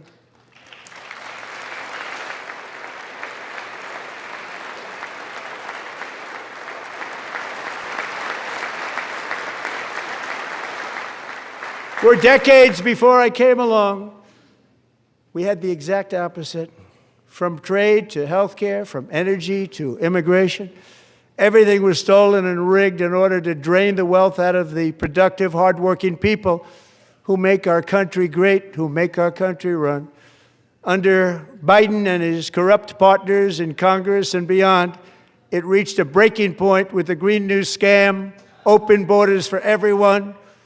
They poured in by the millions and millions from prisons, from mental institutions. They were murderers, 11,888 murders. They came into our country. You allowed that to happen. And record-setting inflation that cost the typical family $34,000 in just a speck of time. Now the same people in this chamber who voted for those disasters suddenly use the word affordability, a word they just used it. Somebody gave it to them, knowing full well that they caused and created the increased prices that all of our citizens had to endure. You caused that problem. You caused that problem.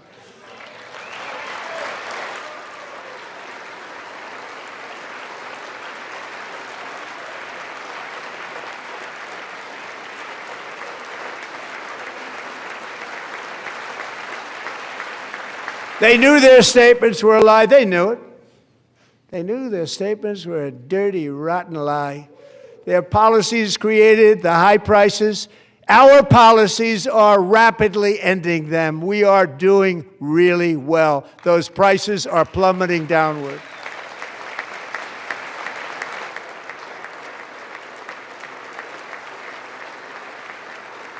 The price of eggs is down 60%. Madam Secretary, thank you. The cost of chicken, butter, fruit, hotels, automobiles, rent is lower today than when I took office by a lot. And even beef, which was very high, is starting to come down significantly. Just hold on a little while. We're getting it down.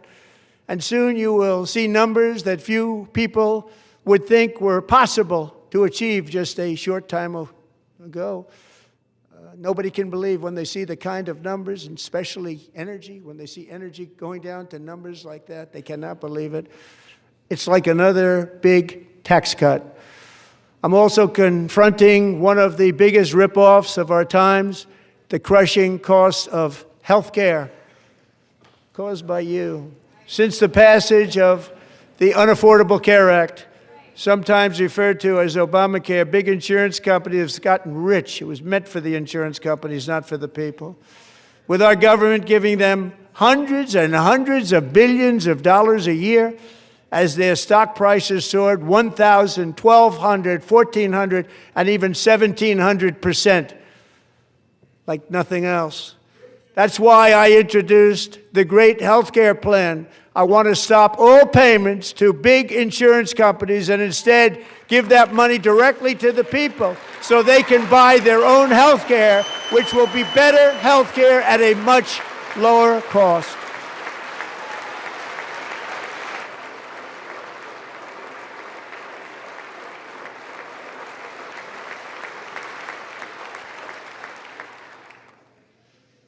In addition, my plan requires maximum price transparency. That's a big deal. Sounds so simple, so big. And I did that in my first term, and the Democrats immediately terminated it with full knowledge that they were doing a very bad thing for the people. Costs were going to go way up, and that's what happened, and now I'm bringing them way down on health care and everything else. I'm also ending the wildly inflated cost of prescription drugs like has never happened before.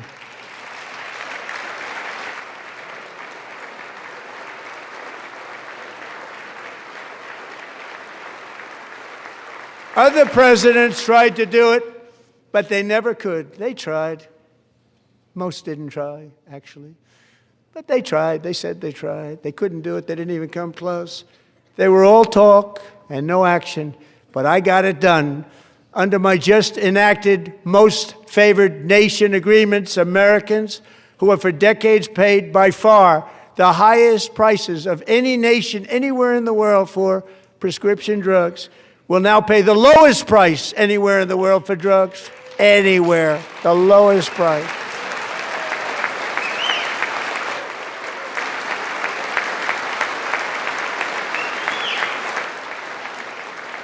So in my first year of the second term, Should be my third term. But strange things happen. I took prescription drugs, a very big part of healthcare, from the highest price in the entire world to the lowest. That's a big achievement. The result is price differences of 300, 400, 500, 600% and more, all available right now at a new website called TrumpRx.gov. And I didn't name that one either, by the way.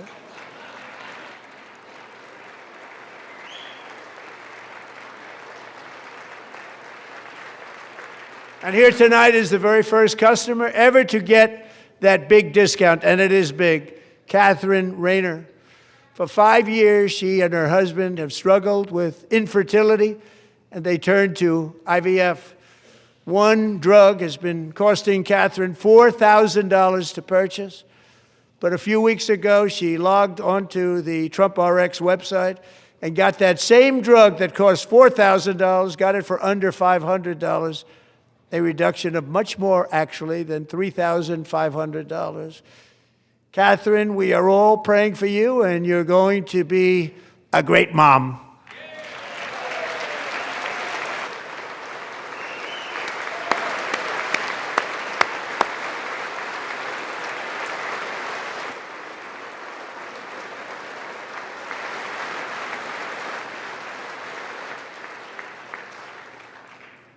So now I'm calling on Congress to codify my most favored nation program into law. Now, the one thing, I'm not sure it matters because it's going to be very hard for somebody that comes along after me to say, let's raise drug prices by 700 or 800%. But John and Mike, if you don't mind, codify it anyway. They may do it. Codify it anyway. Thank you. Many Americans are also concerned that energy demand from AI data centers could unfairly drive up their electric utility bills. Tonight, I'm pleased to announce that I have negotiated the new Ratepayer Protection Pledge. You know what that is? We're telling the major tech companies that they have the obligation to provide for their own power needs. They can build their own power plants as part of their factory so that no one's prices will go up. And in many cases, prices of electricity will go down for the community and very substantially down. This is a unique strategy never used in this country before. We have an old grid. It could never handle the kind of numbers, the amount of electricity that's needed. So I'm telling them they can build their own plant. They're going to produce their own electricity. It will ensure the company's ability to get electricity while at the same time lowering prices of electricity for you, and could be very substantial for all of you cities and towns. You're going to see some good things happen over the next number of years. Another pillar of the American dream that has been under attack is home ownership. With us tonight is Rachel Wiggins, a mom of two from Houston. She placed bids on 20 homes and lost all of those bids to gigantic investment firms that bypassed inspection, paid all cash, and turned those houses into rentals, stealing away her American dream. She was devastated. Stories like this are why last month I signed executive order to ban large Wall Street investment firms from buying up in the thousands single-family homes.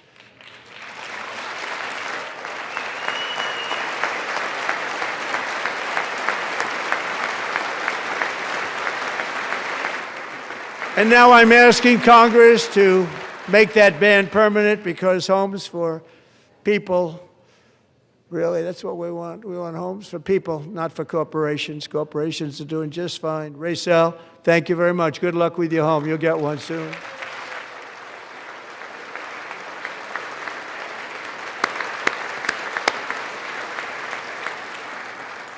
We're also working to make it easier for Americans to save for retirement. And under this administration, we will always protect Social Security and Medicare. They are not protecting it for our seniors. We will always protect Social Security, Medicare, Medicaid.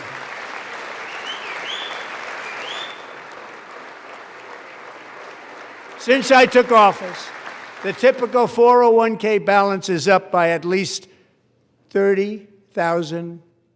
That's a lot of money. We have millions and millions of people, because the stock market has done so well, setting all those records, Your 401ks are way up. Yet half of all of working Americans still do not have access to a retirement plan with matching contributions from an employer. To remedy this gross disparity, I'm announcing that next year my administration will give these often forgotten American workers, great people, the people that built our country, access to the same type of retirement plan offered to every federal worker. We will match your contribution with up to $1,000 each year.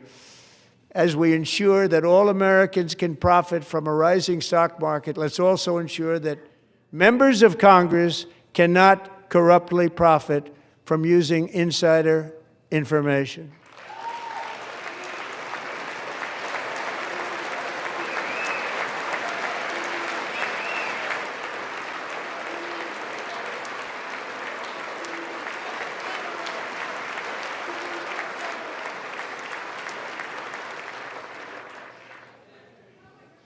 They stood up for that. I can't believe it. I can't believe it. Did Nancy Pelosi stand up if she's here? Doubt it. Pass the Stop Insider Trading Act without delay.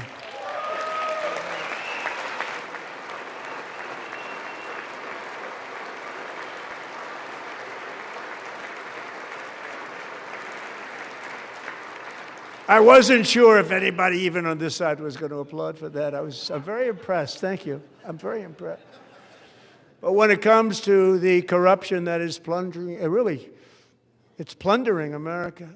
There's been no more stunning example than Minnesota, where members of the Somali community have pillaged an estimated $19 billion from the American taxpayer. Oh, we have all the information.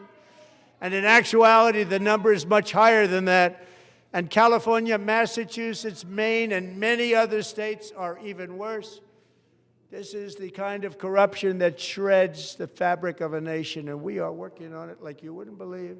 So tonight, although started 4 months ago, I am officially announcing the war on fraud to be led by our great Vice President, J.D. Vance.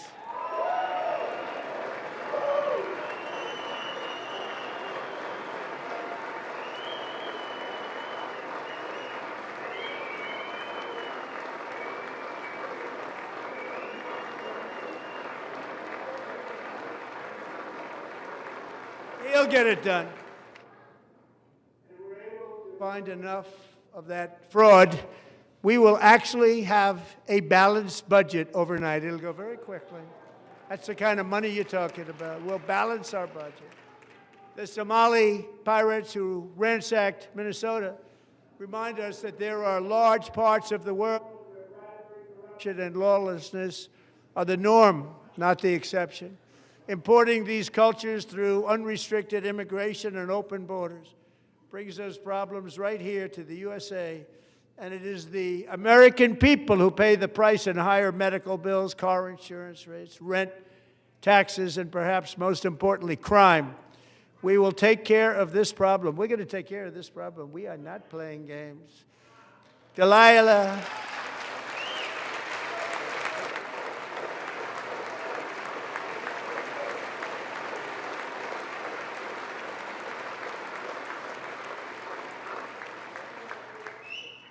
Delilah Coleman was only 5 years old in June 2024 when a 18-wheel tractor trailer plowed into her stopped car traveling at 60 miles an hour or more.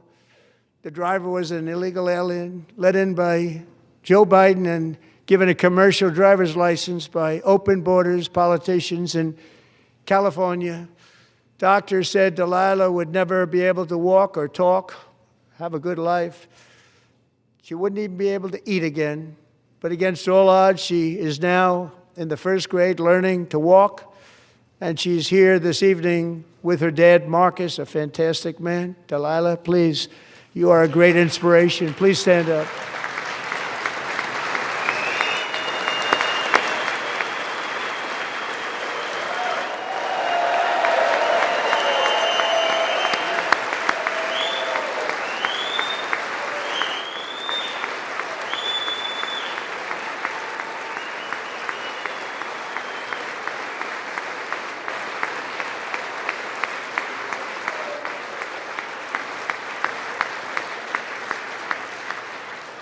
Thank you, Delilah. Many, if not most, illegal aliens do not speak English and cannot read even the most basic road signs as to direction, speed, danger, or location. That's why tonight I'm calling on Congress to pass what we will call the Delilah Law, barring any state from granting commercial driver's licenses to illegal aliens.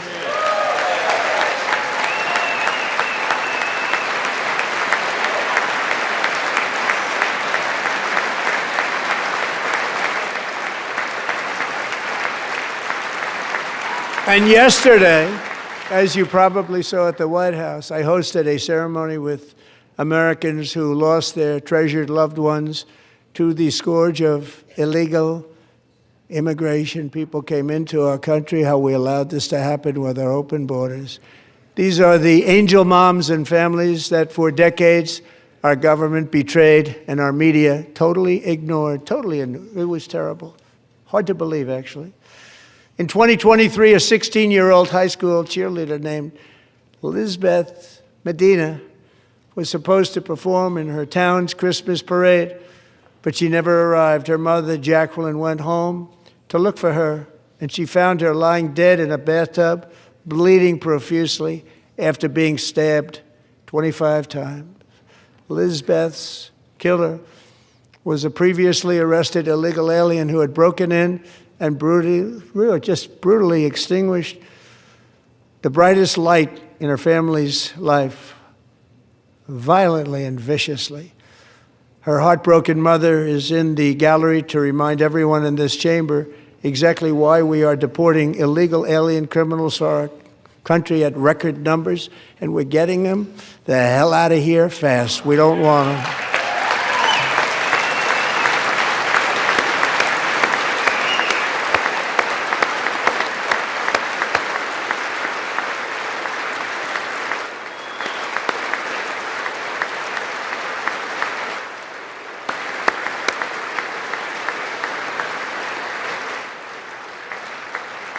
Thank you very much, Jacqueline. Thank you.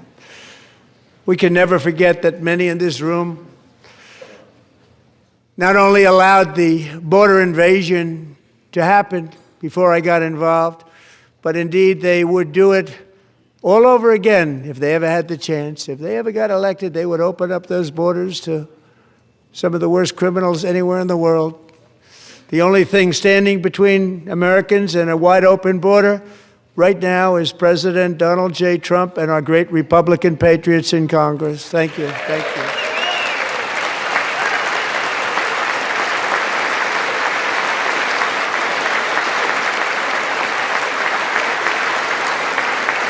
As we speak, Democrats in this chamber have cut off all funding for the Department of Homeland Security. It's all cut off.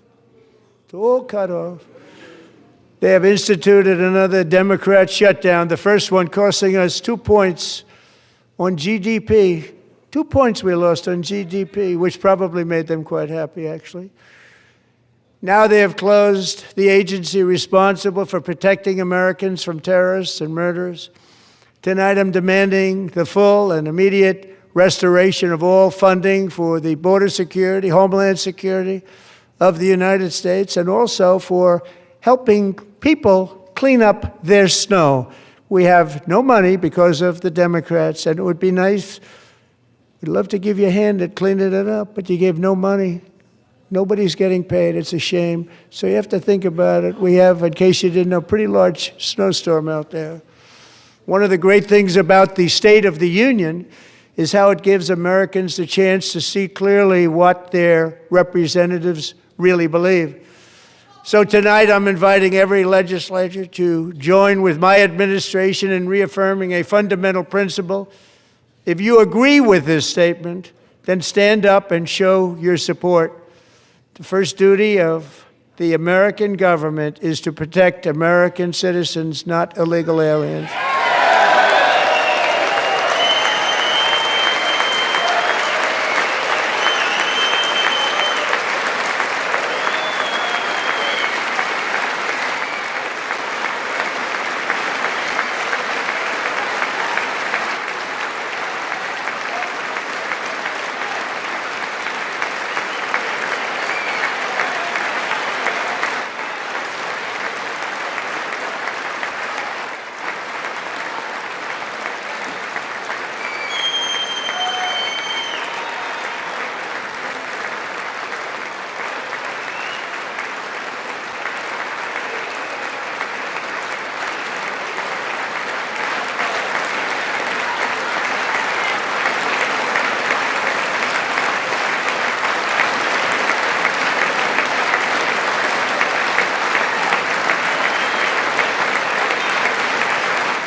Isn't that a shame? You should be ashamed of yourself not standing up. You should be ashamed of yourself. That is why I'm also asking you to end deadly sanctuary cities that protect the criminals and enact serious penalties for public officials who block the removal of criminal aliens. In many cases, drug lords, murderers all over our country, they're blocking the removal of these people out of our country, and you should be ashamed of yourself.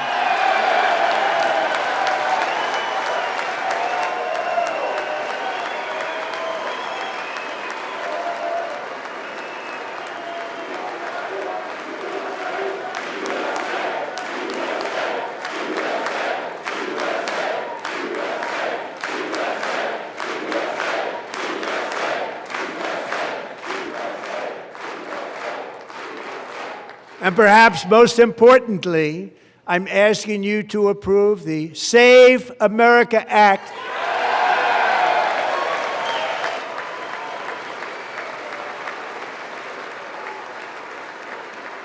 To stop illegal aliens and others who are unpermitted persons from voting in our sacred American elections. The cheating is rampant in our elections. It's rampant. It's very simple. All voters must show voter ID.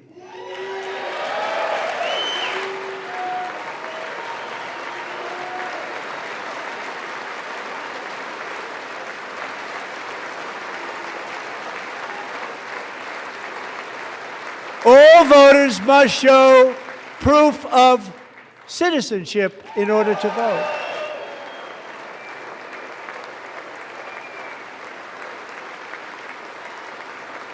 And no more crooked mail-in ballots except for illness, disability, military, or travel. None. And this should be an easy one. And by the way, it's polling at 89%, including Democrats. 89%.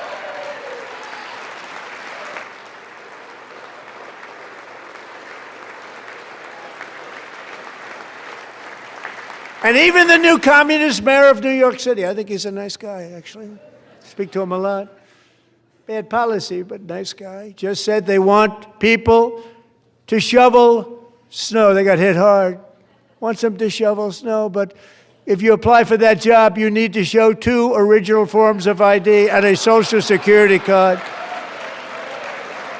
Yet they don't want identification for the greatest privilege of them all, voting in America. No, it's no good. No good. Both Republicans and Democrats overwhelmingly agree on the policy that we just enunciated. And Congress should unite and enact this common sense, country-saving legislation right now, and it should be before anything else happens.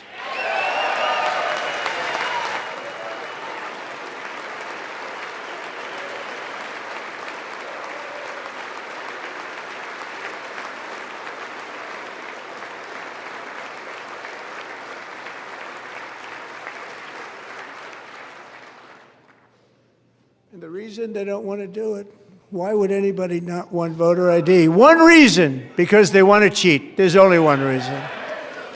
They make up all excuses. They say it's racist. They come up with things, you almost say, what imagination they have. They want to cheat. They have cheated. And their policy is so bad that the only way they can get elected is to cheat. And we're going to stop it. We have to stop it, John.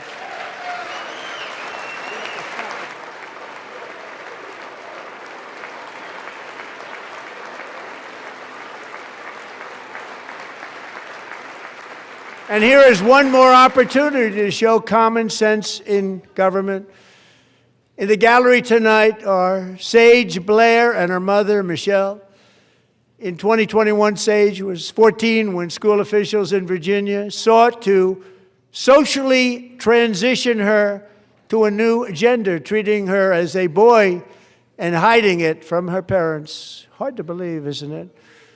Before long, a confused Sage ran away from home after she was found in a horrific situation in Maryland A left-wing judge refused to return Sage to her parents because they did not immediately state that their daughter was their son.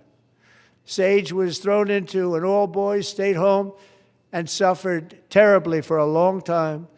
But today, all of that is behind them because Sage is a proud and wonderful young woman with a full-ride scholarship to Liberty University. Sage and Michelle, please stand up.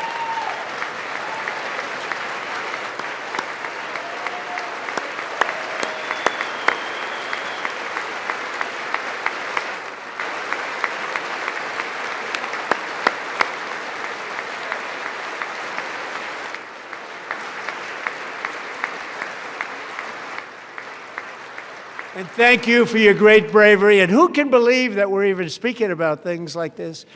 15 years ago, if somebody was up here and said that, they'd say, what's wrong with him? But now we have to say it because it's going on all over numerous states without even telling the parents.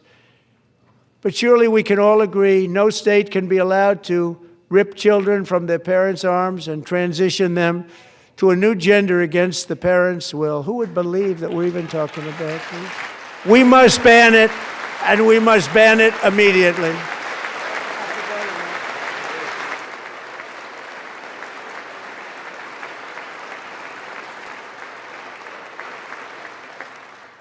Look, nobody stands up. These people are crazy, I'm telling you. They're crazy.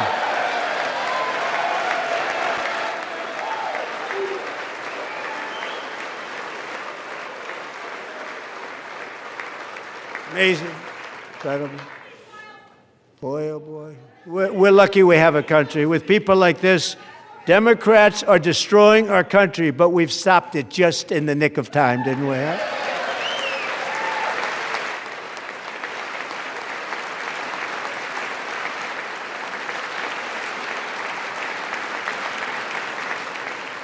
No one cares more about protecting America's youth than our wonderful First Lady, now a movie star. She's a movie star. Can you believe it?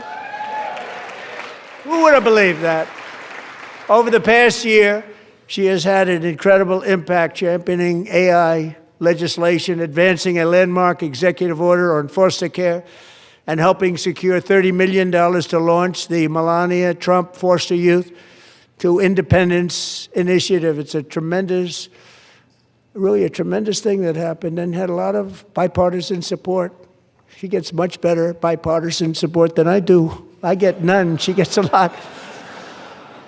Someday you're going to have to tell me how you did that.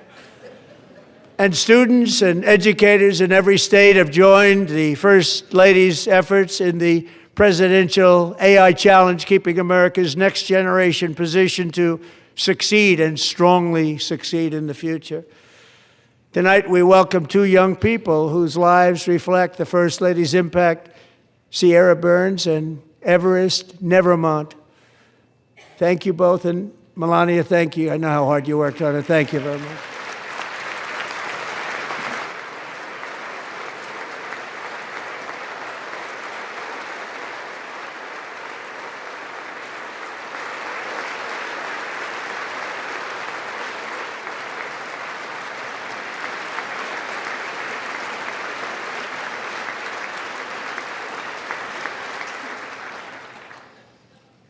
I'm very proud to say that during my time in office, both the first 4 years and in particular this last year, there has been a tremendous renewal in religion, faith, Christianity, and belief in God. Tremendous renewal.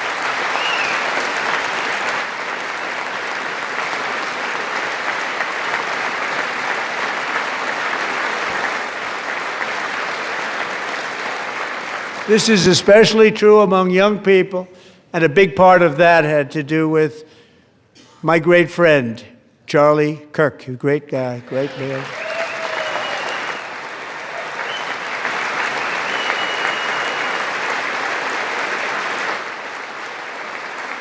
So last year, Charlie was violently murdered by an assassin and martyred, really martyred for his beliefs. His wonderful wife, Erica, is with us tonight. Erica, please stand.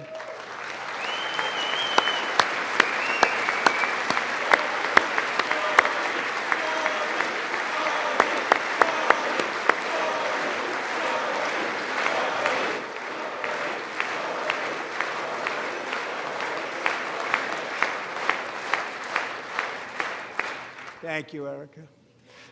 Been through a lot.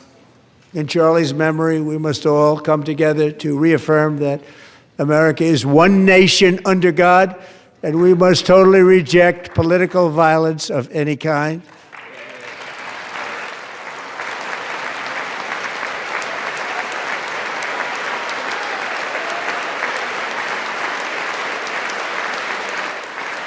We love religion, and we love bringing it back, and it's coming back at levels that nobody actually thought possible. It's really a beautiful thing to see. Above all, unleashing America's promise requires keeping our communities safe. We have made incredible strides, yet dangerous repeat offenders continue to be released by pro-crime Democrat politicians again and again. We are honored to be joined tonight by a woman who's been through hell, Anya Zarutska. In 2022, she and her beautiful daughter, so beautiful, what a beautiful young woman, Irina fled war-torn Ukraine to live with relatives near Charlotte, North Carolina. And by the way, what's going on with Charlotte? Last summer, 23-year-old Irina was riding home on the train when a deranged monster who had been arrested over a dozen times and was released through no cash bail, stood up and viciously slashed a knife through her neck and body. No one will ever forget, there were people on that train. No one will ever forget the expression of terror on Irina's face as she looked up at her attacker in the last seconds of her life. She died instantly. She had escaped a brutal war only to be slain by a hardened criminal, set free to kill in America, came in through open borders. Mrs. Zarutska, tonight I promise you we will ensure justice for your magnificent daughter, Irina.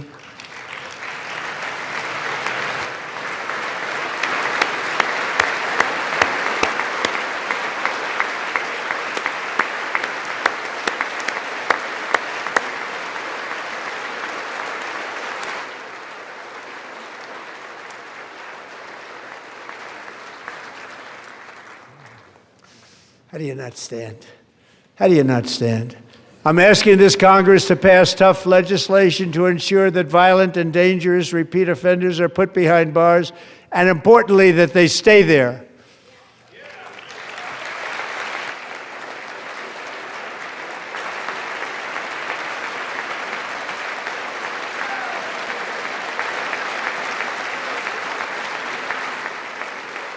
Starting last summer, I deployed our National Guard and federal law enforcement to restore law and order to our most dangerous cities, including Memphis, Tennessee, big success, New Orleans, Louisiana, big success, and our nation's capital itself, Washington, D.C., where we have almost no crime anymore in Washington, D.C. How did that happen?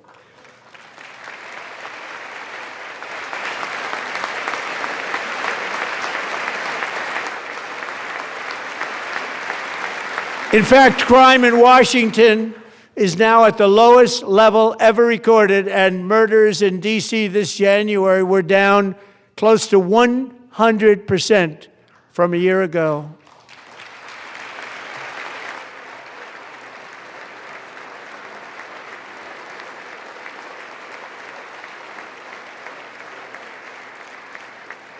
They don't like to hear that. One of the brave service members who helped achieve this stunning turnaround was 20-year-old West Virginia Army National Guard Specialist Sarah Beckstrom. After a 4-month deployment, she voluntarily extended her service, and her rank was going to be lifted. She was doing so well. They were so proud of her. But the very next day, she was on patrol near the White House when she was ambushed and shot in the head by a terrorist monster from Afghanistan. Shouldn't have been in our country. And all because she wore the uniform of our nation. She was shot. He traveled here because he didn't like people wearing our uniform. He was sick and deranged. Shouldn't have been in our country. Sarah Beckstrom died in order to defend our capital, and we are honored to be joined by her wonderful parents, Gary and Eva Lee. Your daughter was a true American patriot, and she will be greatly missed. She was a great person. I saw reports on her. They've never seen anything like it.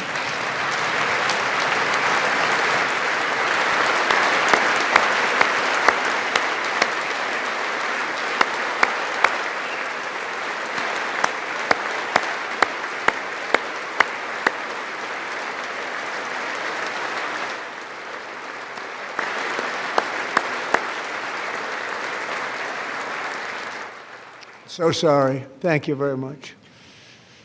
She's a great young lady. I saw reports that were like, perfect. She was perfect.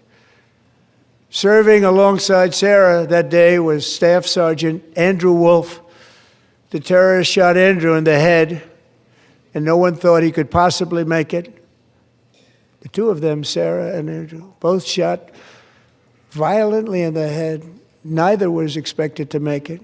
They weren't even given a chance, except his wonderful mother, named Melody, who I spoke to the same night, and she was so positive. The doctors thought that Andrew was gone, but his mother said, no, Mr. President, Andrew will be fine. He's going to make it. I've never seen anything like it. I mean, he was given almost no chance.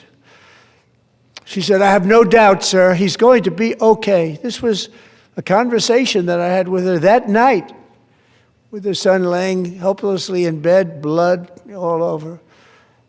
Everybody is praying, she said, sir, he will be okay. The doctors didn't understand what she was saying, and after looking at the results of the damage done, neither did I. She was so strong and conclusive that even Andrew's great father felt she didn't really understand the gravity of the situation. But she turned out to be right. Right, Melody? She turned out to be right.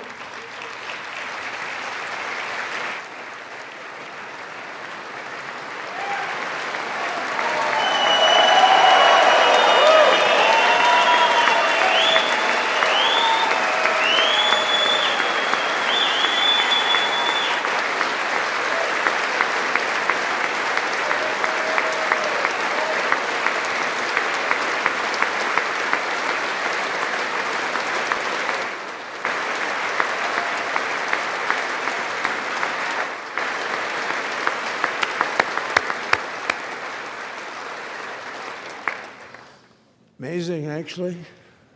I said, where does this woman come from? She's the most positive person I've ever met. With God's help, Andrew has battled back from the edge of death, and we're talking about the edge of death, on his way to a miraculous recovery. He's got a little work to do, but he's doing great. Nice to see you. He's a good-looking guy. Nice to see you. Thanks, Andrew. Thank you very much.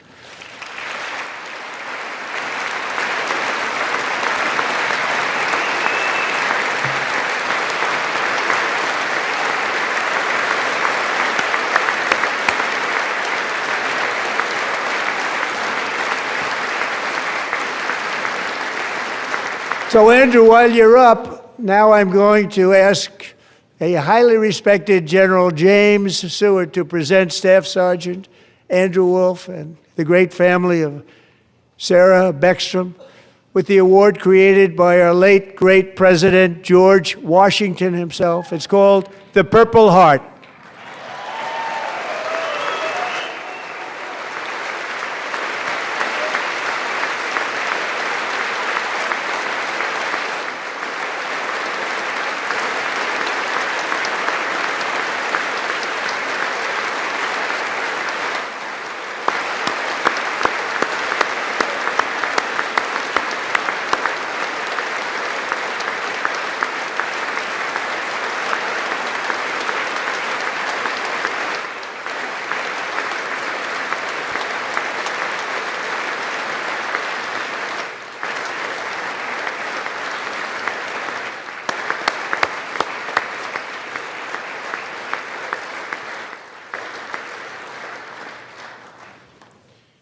We love you all. Love you. We're proudly restoring safety for Americans at home, and we are also restoring security for Americans abroad. Our country has never been stronger. My first 10 months, I ended 8 wars, including Cambodia. Isn't it funny? Sick people. Cambodia and Thailand, Pakistan and India. Would have been a nuclear war. 35 million people said the Prime Minister of Pakistan would have died if it were not for my involvement. Kosovo and Serbia, Israel and Iran, Egypt and Ethiopia, Armenia and Azerbaijan, the Congo and Rwanda, and of course the war in Gaza, which proceeds at a very low level. It's just about there. And I want to thank Steve Witkoff and Jared Kushner for your help. Thank you, Steve. Thank you, Jared.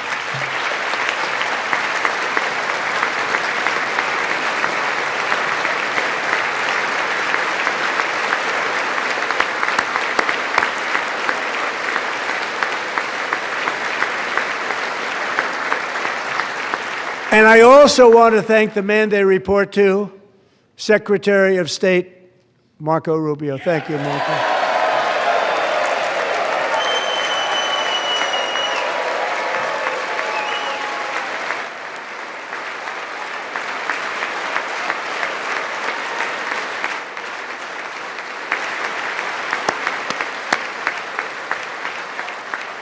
People like you.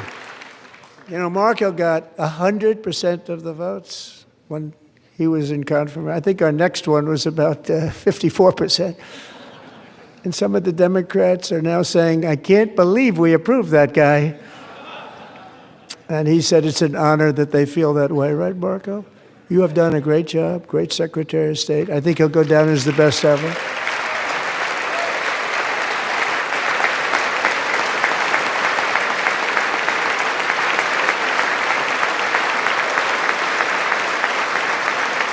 Under the ceasefire I negotiated, every single hostage, both living and dead, has been returned home. Can you believe that?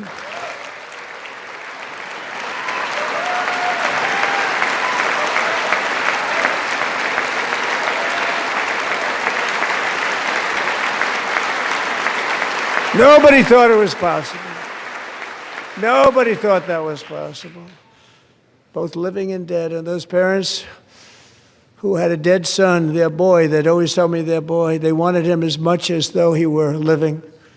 It was an amazing period of time. And they came back, and when we got all of the living hostages back, and many, many before them, but I always said those last 20 are going to be very tough, but we got many, many more, hundreds.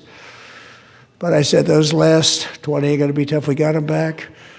But we only got back 14 or 15 of the dead of the 28. And believe it or not, Hamas worked along with Israel, and they dug and they dug and they dug. It's a tough thing to do, going through bodies all over, passing up 100 bodies sometimes for each one that they found. Tough job. And they finally got it back to 27. And then Steve and Jared, they got it back to 28. They found all 28. Nobody thought that was possible, but we did it. And I remember the family of the 28th.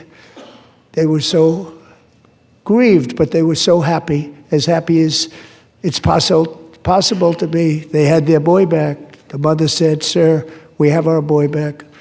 What a period of time that was, but we got them all back. So thank you both very much. Great job.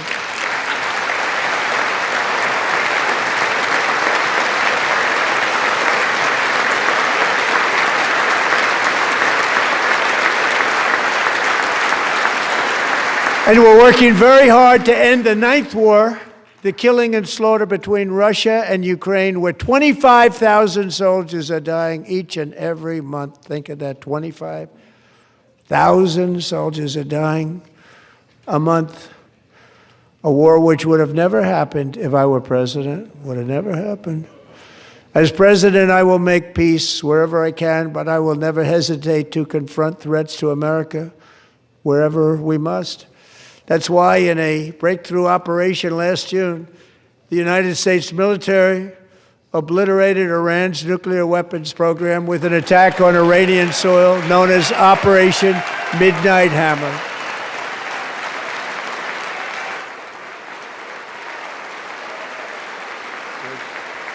Good.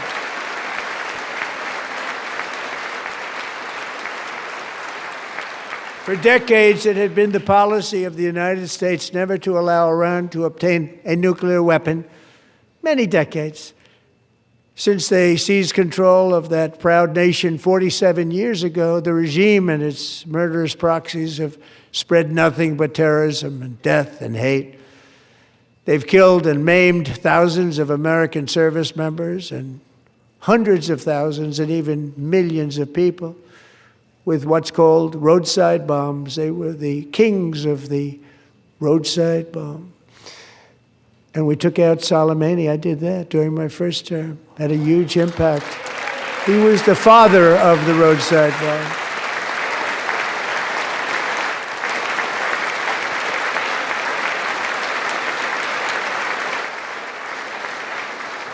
And just over the last couple of months with the protests, they've killed at least, it looks like, 32,000 protesters. 32,000 protesters in their own country. They shot them and hung them. We stopped them from hanging a lot of them with the threat of serious violence. But this is some terrible people. They've already developed missiles that can threaten Europe and our bases overseas, and they're working to build missiles that will soon reach the United States of America. After Midnight Hammer, they were warned to make no future attempts to rebuild their weapons program, and in particular, nuclear weapons. Yet they continue. They're starting it all over. We wiped it out, and they want to start all over again, and are at this moment again pursuing their sinister ambitions. We are in negotiations with them. They want to make a deal, but we haven't heard those secret words. We will never have a nuclear weapon. My preference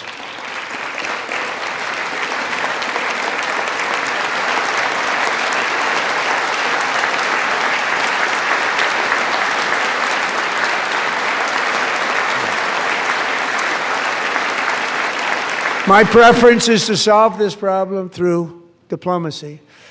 But one thing is certain, I will never allow the world's #1 sponsor of terror, which they are by far, to have a nuclear weapon. Can't let that happen.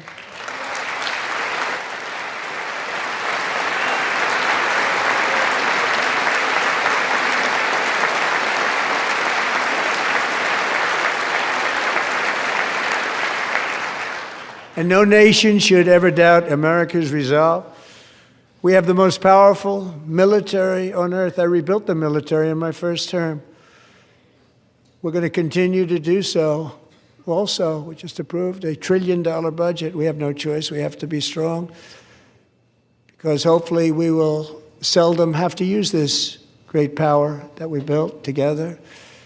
It's really called peace through strength, and it's been very, very effective.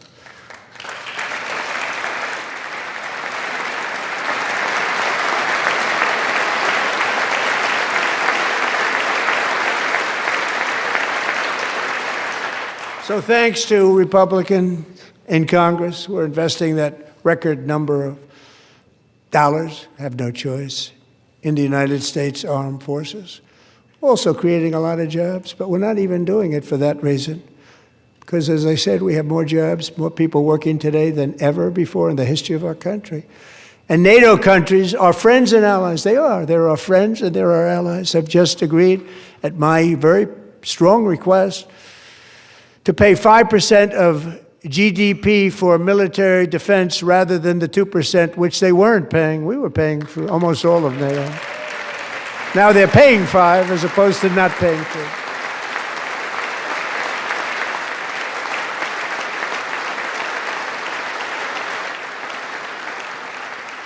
And getting that 5% was something which everyone said would never be done, could not happen. We got it really easily with one meeting.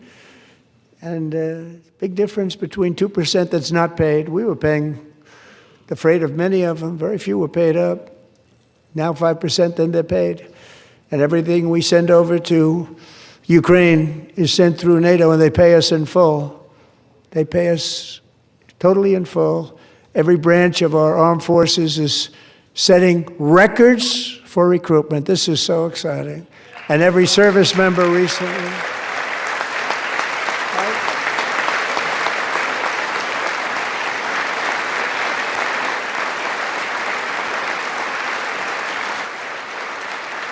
And every service member recently received a warrior dividend of $1,776.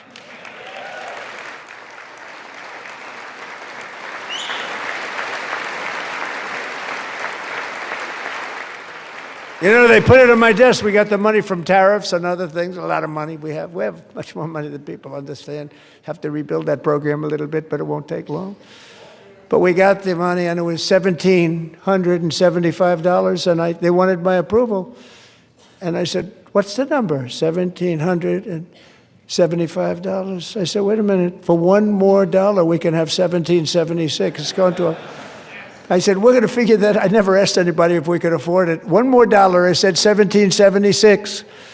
And I said, that's good. And I'll tell you what, our military, that was 4 months ago, our military, I never see a person in the military that doesn't thank me for it, so we're honored to do it. They deserve it. And we call it 1776. It was great. And we love our military. We love our law enforcement. We love our firemen. You know, the firemen don't get mentioned enough. We love our firemen. We're also...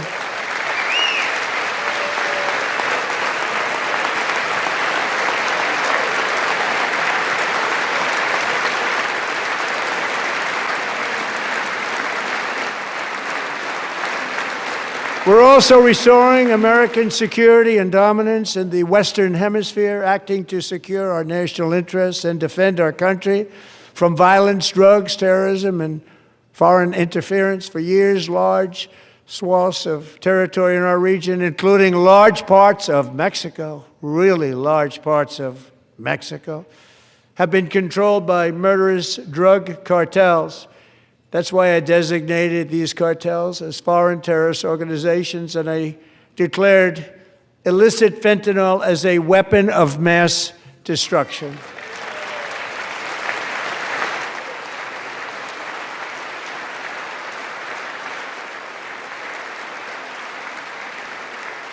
And with our new military campaign, we have stopped record amounts of drugs coming into our country and virtually stopped it completely coming in by water or sea. You probably noticed that.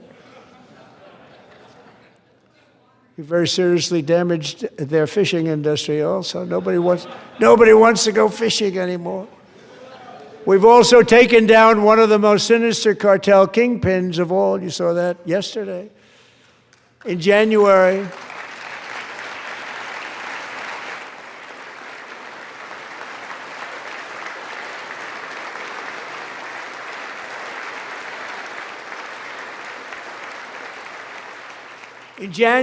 elite American warriors carried out one of the most complex, spectacular feats of military competence and power in world history. No one's seen anything like it. Foreign leaders, I won't tell you who, called me and they said, very impressive, very good. They couldn't believe, they all watched, they saw what happened. This is a different fighting force that we had years ago when we fought to tie.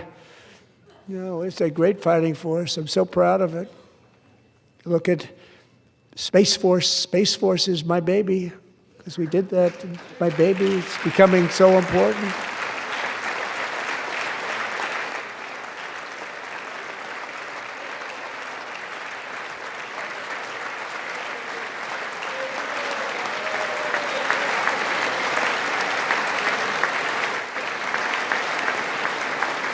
And America's armed forces overwhelmed all defenses and utterly defeated an enemy, good fighters, to end the reign of outlaw dictator Nicolas Maduro and bring him to face American justice.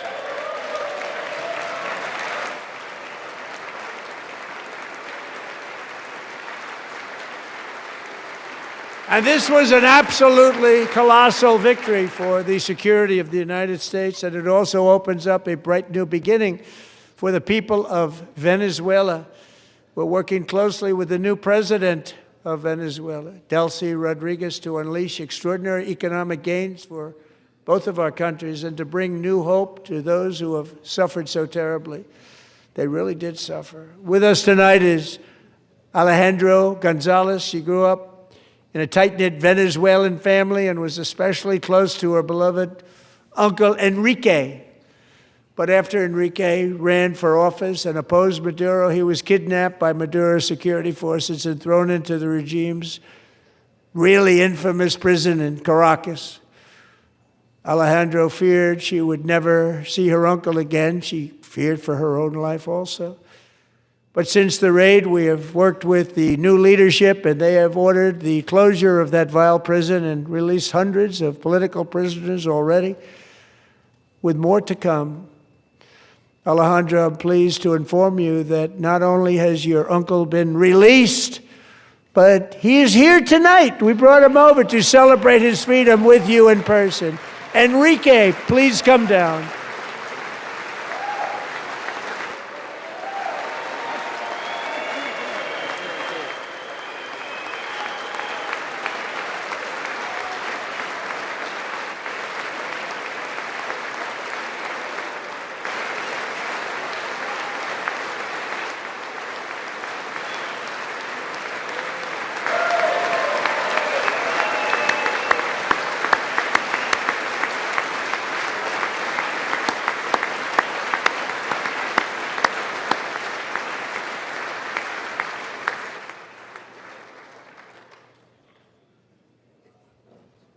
Thank you, Enrique. Have a good time. Nice to have you back, Enrique. There were many heroes on that January raid to capture Maduro, really great heroes. It was very dangerous. They knew we were coming. They were all set. But the deeds of one warrior that night will live forever in the eternal chronicles of military valor.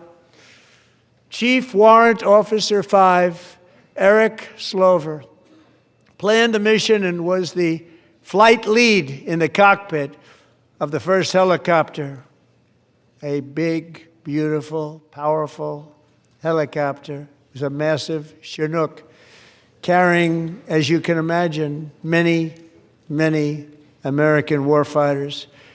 Wearing the dog tags his wife Amy had blessed with holy water before he left. She knew it was going to be a rough one. Eric steered the Chinook under the cover of night and descended swiftly upon Maduro's heavily protected military fortress. This was a major military installation, protected by thousands of soldiers and guarded by Russian and Chinese military technology. How did that work out? Not too good. While preparing to land, enemy machine guns fired from every angle, and Eric was hit very badly in the leg and hip, one bullet after another. He absorbed 4 agonizing shots, shredding his leg into numerous pieces. And yet, despite the fact that the use of his legs was vital to successful helicopter flight, legs are the most important part of flying a helicopter, to deliver the many commandos who would capture and detain Maduro was the only thing Eric was thinking about. Then, even as he was gushing blood, which was flowing back down the aisle, helicopter lands at a steep angle. The machine guns stood right in front of him. They were right in front of him, 2 machine gunners who escaped the wrath of the previous planes. Eric maneuvered his helicopter with all of those lives and souls to face the enemy and let his gunners eliminate the threat. Turned the helicopter around so the gunners could take care of business, saving the lives of his fellow warriors from what could have been a catastrophic crash deep in enemy territory. Only after safely landing the helicopter with all the warriors aboard in the exact right spot, which was vital to the mission. We probably would have had to maybe cancel the mission if that didn't happen. Eric told his co-pilot, also wounded, but not as gravely, to take over. I'm about ready to pass out.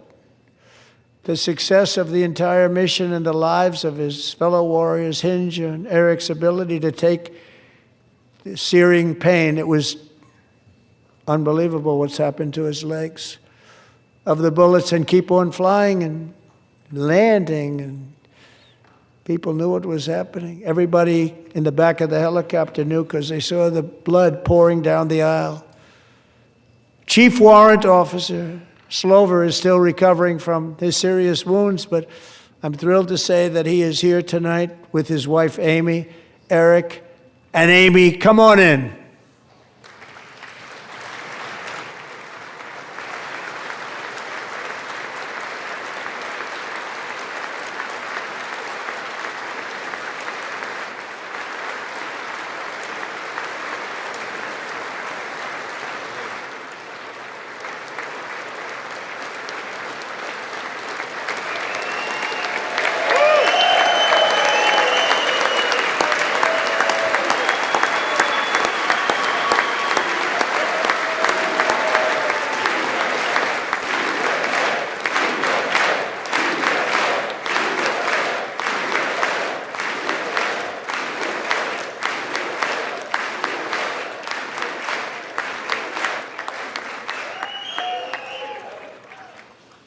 So we have a surprise for Eric and Amy. In recognition of Eric's actions above and beyond the call of duty, I would now like to ask General Jonathan Braga to present Chief Warrant Officer Slover with our nation's highest military award, the Congressional Medal of Honor.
Well, thank you very much, Eric and Amy.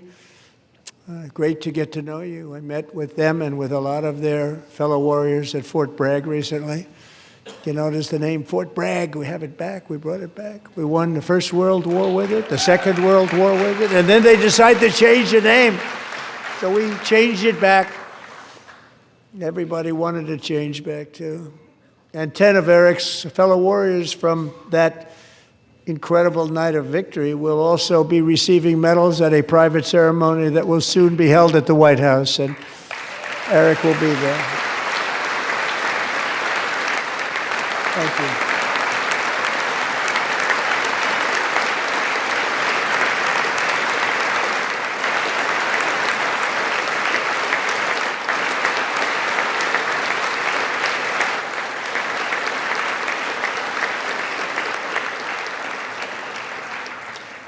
Thank you, Eric. That's a big one.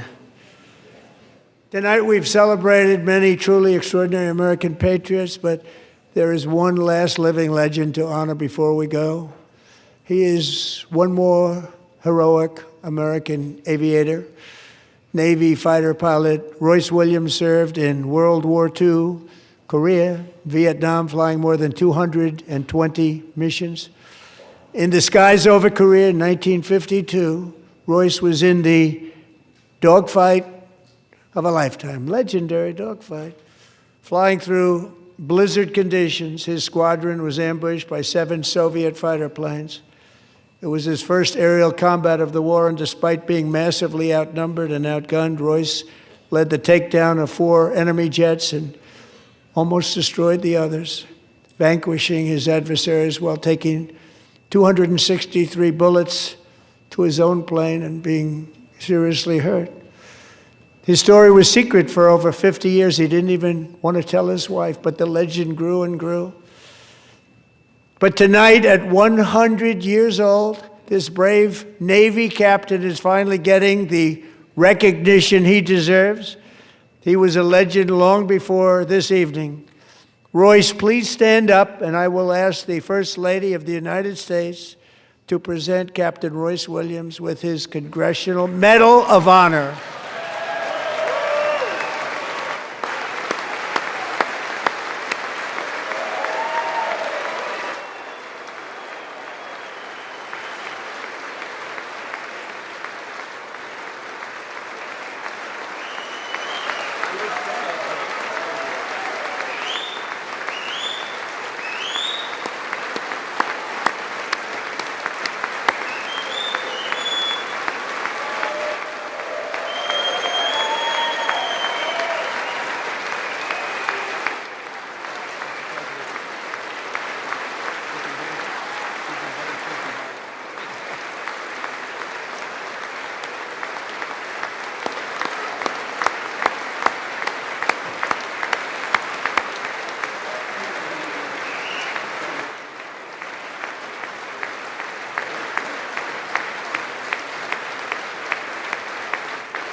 Thank you, Royce, and thank you, Eric.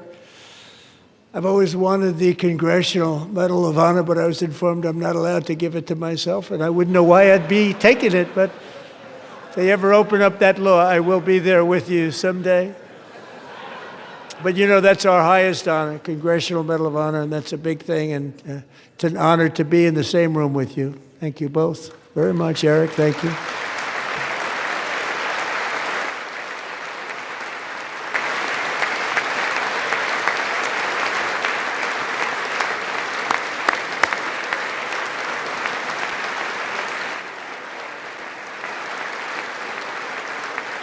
Thank you.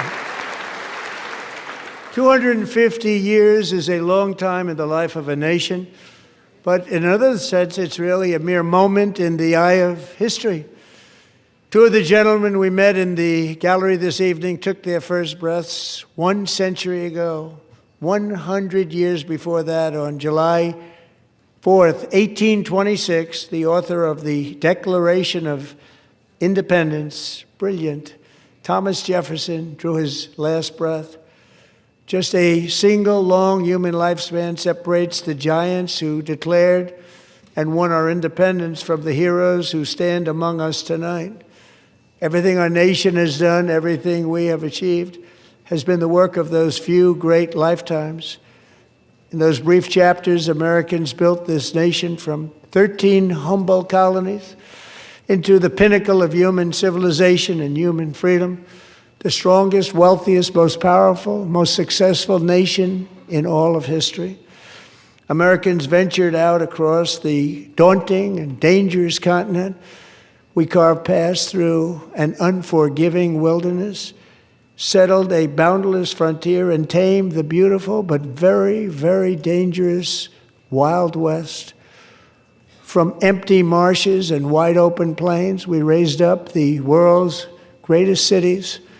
Together, we mastered the world's mightiest industries and shattered history's monstrous tyrannies. And we liberated millions from the chains of fascism, communism, oppression, and terror. Americans lifted humanity into the skies on the wings of aluminum and steel, and then we launched mankind into the stars on rockets powered by sheer American will and unyielding American pride. We wired the globe with our ingenuity.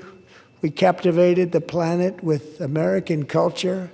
And now we are pioneering the next great American breakthroughs that will change the entire world. All of this and so much more is the enduring legacy, unmatched glory of the hardworking patriots who built and defended this country and who still carry the hopes and freedoms on all of humanity's backs. For years they were forgotten, betrayed, and cast aside. But that great betrayal is over, and they will never be forgotten again.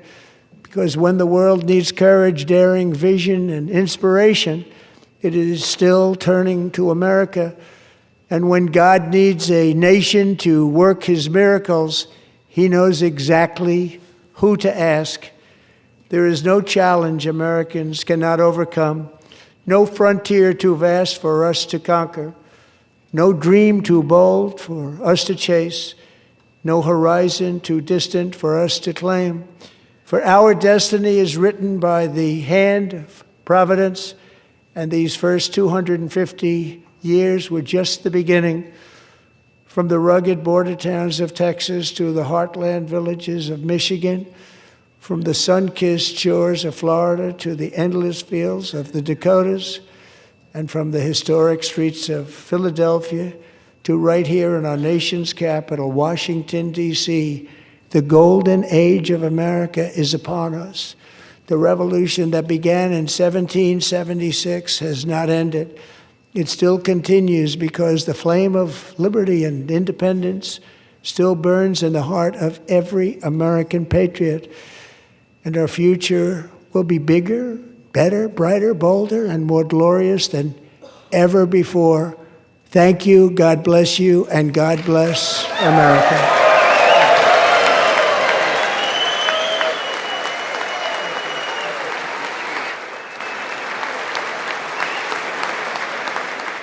It was punctuated by some pretty horrific Democratic behavior, which I think is going to be the story of the night. The president was obviously in fine fettle. He was in a very good mood throughout. There were some pretty great call-outs in the audience. A lot of call-outs in the audience. He is, last year he did a thing where somebody was essentially made an honorary member of the Secret Service in the audience. He did that a couple of times. This time, somebody was given the Congressional Medal of Honor. Somebody it was announced was going to receive the Presidential Medal of Honor. But again, I think the big headline coming out of this, aside from the length of the speech, which ran almost 2 hours, it ran approximately an hour and 48 minutes for those who are in the Kelshi markets. I believe that is the official time. We'll find out shortly. With that said, the big thing to me, Drew, and we're here with Andrew Klavan and Mary Margaret Olahan, the big thing to me, Drew, was the behavior of the Democrats, which you predicted it. We all sort of thought it was going to happen. Uniquely bad tonight, pretty horrific all the way through. We saw particularly Democrats sitting on their hands at odd moments. The president specifically called it out at one moment where he said, I basically cannot believe that you are sitting for this, when he said, why are you, basically, we stand for Americans, we work for Americans, we don't work for illegal immigrants. And Democrats sat on their hands. And I think he almost couldn't believe that they were going to fall for this trick. And then they fell for the trick. And of course, Ilhan Omar and Rashida Tlaib made fools of themselves. What was your big takeaway, Drew? The only thing I would say differently than that is I don't think the takeaway was how badly they acted. I think it's how brutally he slapped them down. And I am not somebody who's always in favor of Trump's tendency to brutality against his enemies, but tonight I was, because the Democrats have been behaving like this for years. They've been behaving like this is not their country, that this country is not our country, that this is not the place they work for. The only time they cite American freedoms is when they're defending a gangster or an illegal immigrant or a killer. They never cite them in favor of actual American natives. They have embarrassed themselves. They've humiliated themselves. They've shown themselves to be petty and nasty and small. And he maneuvered them into this situation where he dug the pit, but they had to walk into it, and they did. And I was sitting there. I have to say, these speeches are not always the most interesting. This was a long speech. It had moments where it seemed to be going on forever. But in that moment, I sat up straight, and I was watching people get what they deserve. And I'm not for vengeance, but I am for justice, and that was justice. And I just thought it was terrific to watch this master of the put-down find a group of people who had earned every little bit of it. And I thought it was beautiful. I thought it was great. And obviously, I love all the celebrations of great heroes, the hockey players, Erica Kirk, it's wonderful. But that was just magnificent. And as you say, it was two things he did. He said, we are here. Our first job is to protect American citizens, not illegal immigrants. They sat on their hands. And then he told the story of a woman essentially being legally kidnapped so that they could transfer her into a man. And he said, when they sat on their hands, then he said, you people are crazy. I just thought that was absolutely great. I'm telling you, if they hadn't earned it, I would think it was uncivil, but it was just right. He did the right thing, and it was great. Well, Mary Margaret Olohan, our White House reporter, is here with us. So, Mary Margaret, you were in the room for it. What was sort of the mood? Obviously, when you have these sorts of events, you have the Republicans on one side of the aisle, the Democrats on the other side of the aisle. The big game seems to be now trying to figure out when Democrats stand, when they don't stand. Were there any moments where they actually stood in unity, or was it pretty much on their hands the entire time? No, I wouldn't say there were any moments when everyone stood in unity. I think, many of them stood for Charlie Kirk, thankfully, and there was chants of Charlie, Charlie, Charlie. Not everyone stood for him. And I think, in general, the mood in the room was the Democrats on the one hand, kind of saltily sitting around, and then a few of the more radical Democrats shouting, yelling. In fact, I'm hearing from other reporters in the room, I didn't hear it myself, that Ilhan Omar said the F word at one point towards Trump. Can't confirm that myself, but again, that's what other reporters are saying. And then meanwhile, the president himself, the reporters at Daily Wire, we were all talking about this earlier, his mood was almost jovial. It was exuberant. He was just so excited going into this speech, all the way through it. And I listened to the president a lot. I spent a lot of time listening to his remarks. He sailed through this speech. He, touched on every single point, on every single guest, but he moved really quickly through it. It wasn't really the more weavy speech that we might have been expecting, that we might have even seen last year. And to me, Ben and Drew, I think that signals that he is very aware that he had the eyes of the nation, if not the world, on him, and he was using this speech to great effect. The midterms are coming up. He knows that he needs to spend a lot of time reaching American voters, letting them know what his agenda is. And to me, a lot of this was showing American voters, don't forget that the Democrats are not on your side. Look at all these different examples of things that they don't stand with you with. Don't forget that they still support radical gender ideology. Don't forget that they don't want to protect your young women on the metro. They don't care about your young women as they're taking metro rides and if they're brutally killed by violent criminals. And so all of these messages are going to make for fantastic talking points going forward. They're going to make for fantastic stories going forward. And, especially when it came to gender ideology, I found this really interesting because you all know that I spent a lot of time covering this before I became the White House correspondent. He harpened on that one specific word, crazy. He says, this is just crazy. And that is one of the messages of his 2024 campaign that I think resonated so deeply with American voters who are so tired of hearing about radical gender ideology and being told that it was normal and not insane. And so he's hearkening back to those words and reminding the public, no, it's not okay for a little girl to be taken away from her parents by the state and transitioned. And he actually suggested he might do something about that as well, which I have a lot of sources telling me they're trying to get him to sign an executive order on that. So I was really interested in that as well.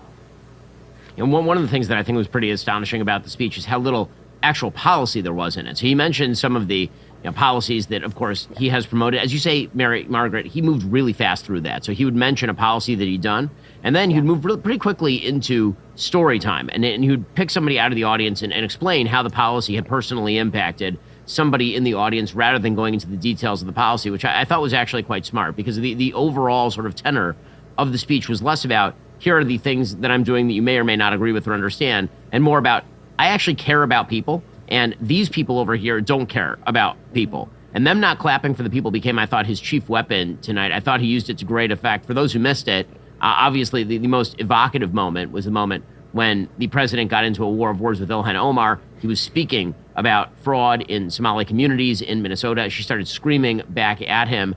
saying that he should be ashamed of himself. She did not have the microphone, and that is a major disadvantage when you are talking about a speech like this one. Just for those of us who are watching it on TV and are not in the room. I remember last year when I was in the room, you could hear pretty clearly what Democrats were shouting. But if you're watching it on TV through a screen, you can't hear at all what the Democrats are shouting. You can only hear what Trump is saying back to them. And so what you ended up with was something that sounded like this. Do we have the clip of the president going at it with Ilhan Omar and Rashida Tlaib? Sanctuary cities that protect the criminals and enact serious penalties for public officials who block the removal of criminal aliens. In many cases, drug lords, murderers all over our country, they're blocking the removal of these people out of our country, and you should be ashamed of yourself.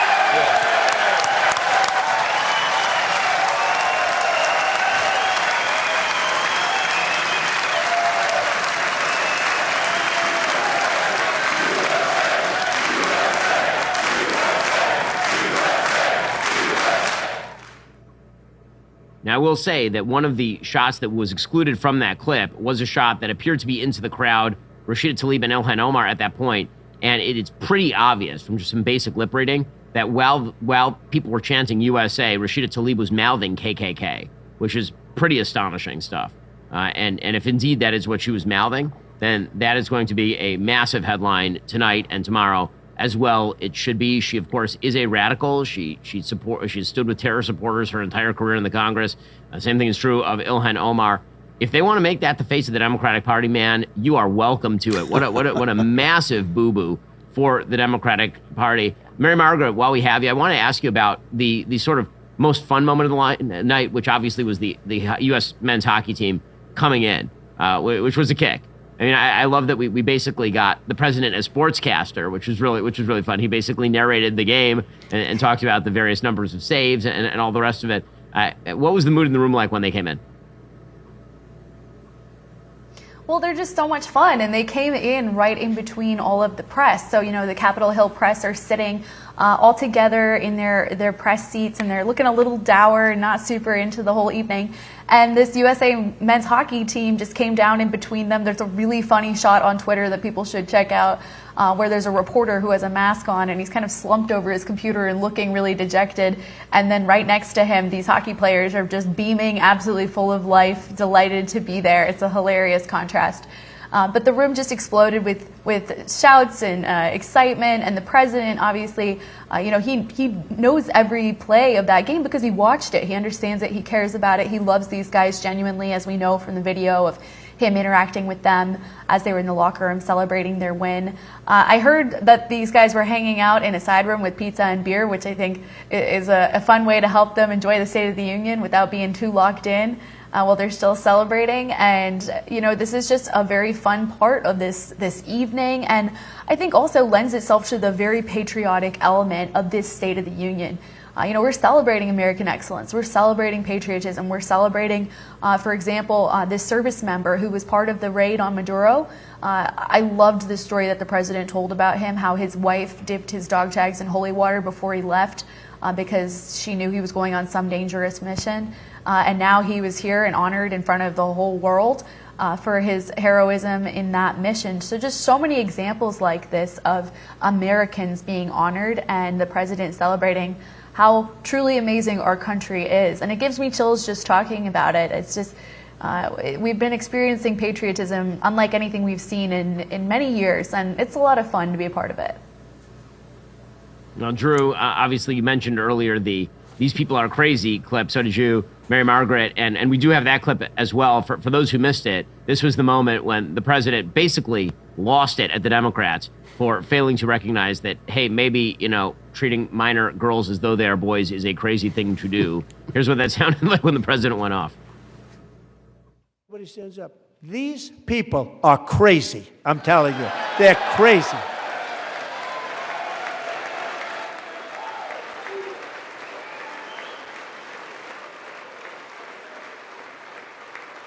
Amazing, incredible. Boy, oh boy. We're lucky we have a country. With people like this, Democrats are destroying our country, but we've stopped it just in the nick of time, didn't we?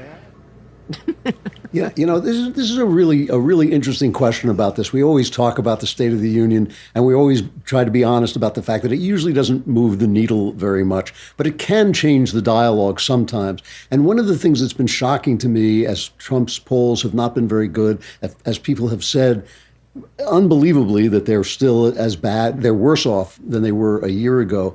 One of the things that will be interesting to see, if maybe he did remind people of what it was like under Joe Biden, why they voted him back into office, and what it would be like to have them back. I mean, how can anybody think, Trump is so bad, this guy is so bad, that we have to go back to children being butchered, to people being hired according to race, to this absolute unrelenting hatred of the country as an entity. It's hard for me to see how people can really think that.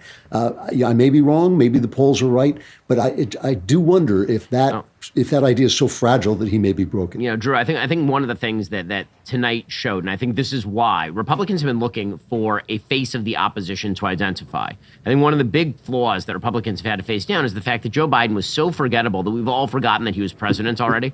I mean, truly, he was such a non-entity that by the end of his presidency, he was not even really the president. Kamala Harris was effectively the president. And so what that means is that it's very easy to sort of go, oh yeah, who was even president before this guy? Maybe it was better. It doesn't even clock in your memory that Joe Biden was president. If you had told me that Donald Trump was president and then he was president again and there was no kind of middle term of Joe Biden, that wouldn't shock. 30 years from now, people are not going to remember that in the same way that people kind of don't remember that Benjamin Harrison served between Grover, Cleveland. I think that is going to be a reality. And so I think that's been a challenge for President Trump. There is no one of his stature in the Democratic Party for him to pummel. And I think that one of the things that you saw tonight, and this is why that Ilhan Omar, Rashida Tlaib fail, is a real fail for the Democrats, and I think a real danger for the Democrats. People don't like those people. They don't like them. Ilhan Omar and Rashida Tlaib, yes. I mean, Ilhan Omar and Rashida Tlaib are totally radical and insane. Rashida Tlaib was wearing watermelon earrings in solidarity with the Hamas terrorists in the Gaza Strip. Rashida Tlaib was wearing a button that said F ICE on the air. Right? There was a point at which Ilhan Omar pretty clearly on camera mouthed about the president that he was a sick F.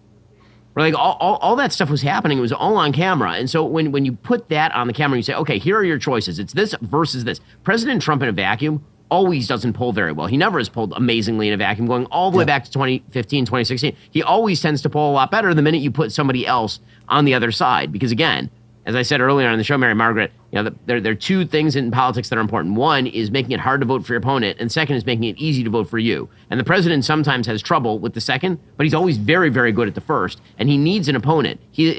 I've been saying for a decade that the president is a hammer in search of a nail, and when there aren't enough nails, he starts to hit kittens. Well, right now, he may have found some nails to hammer here, and I think that tonight was pretty good evidence of that, Mary Margaret.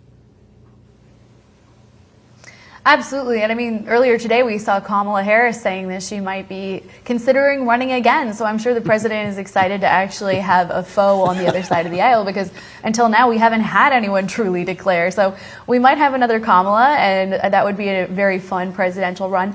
But yeah, I think the president's looking out there. He's seeing Ilhan Omar in a hijab, shouting insults, shouting swear words, just shouting and acting in a rowdy way. And she's not a formidable opponent. She's very aggressively progressive. She's very radical. The whole world knows that. So that's an easy win for the White House, where they can point to her and say, Americans don't agree with you. And in Kamala Harris, he might have a better opponent, but he's got Gavin Newsom imitating his style on Twitter. Again, it's not a formidable opponent. And so when it comes to things like this, where he can literally look the American people in the eye and say, do you see all these Democrats not standing for the things that you care about so deeply? And I keep coming back to that young woman who was on the train, who was so cruelly attacked by that criminal and killed. This actually happened maybe days before Charlie Kirk was assassinated. And it was one of the last things that he himself talked about, how deeply he felt this. And to see these Democrats not stand for her mother, just unthinkable. So I think that's one that's really going to resonate with people. It's going to stay with us for a long time. And whether or not these people are protesting specific policies, they have to understand that these are real lived American stories. They're the most powerful weapon that we have in favor of the truth, because they literally lived these things. And so Trump having all these Democrats look them in the eye and not do anything about it, it was very well done, very well executed in terms of a oration style strategy. And I think his comms team is probably patting themselves on the back tonight, because this was a well played speech. You know, the president obviously took on inflation as well. He talked a lot about the economy. He really relegated his foreign policy remarks to the end, which I think is smart politics. Obviously, the American people are much more concerned about domestic political issues than they are right now about foreign policy. It was sort of fascinating on a foreign policy level to hear what the president had to say, given the fact that we have such an enormous military presence ready in the Middle East right now about Iran. Obviously, the president's comments about Iran, he seems skeptical of the idea that Iran is going to come through with some sort of last-minute concessions. He's maintaining the same position he has maintained for legitimately his entire political career, which is that Iran cannot have a nuclear weapon. But he went a little bit further than that as well, talking about their ballistic missile capacity, their attempts to redevelop terrorist support. You know, all of those are sort of issues in negotiation. There is supposed to be, at the end of this week, some sort of proposal from the Iranians, a sort of last-ditch proposal to stave off the possibility of American strikes. Here is what the president of the United States had to say about Iran in the middle of the speech.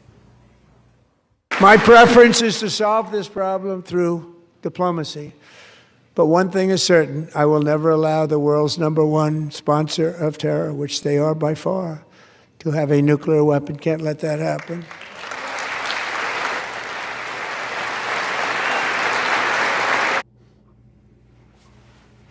Well, joining us on the line is Michael Knowles. Michael has finally reached a place where he can talk. My nightmares are all coming true. For a while there, we were okay, but now Michael has arrived, looking dapper. His hair a little bit mussed after spending 9 hours in that room during the State of the Union address. I do have to say, he's got the young Republican look going there, Michael Knowles. So, Michael, you were in the room for that. Last year it was me and Walsh. This year it was you and Isabel. So what was it like? Did you enjoy yourself? Was it the party you'd always imagined? It was. So this was my second time at the State of the Union. We seem to be trading on and off, except the first time that I went, Biden was speaking.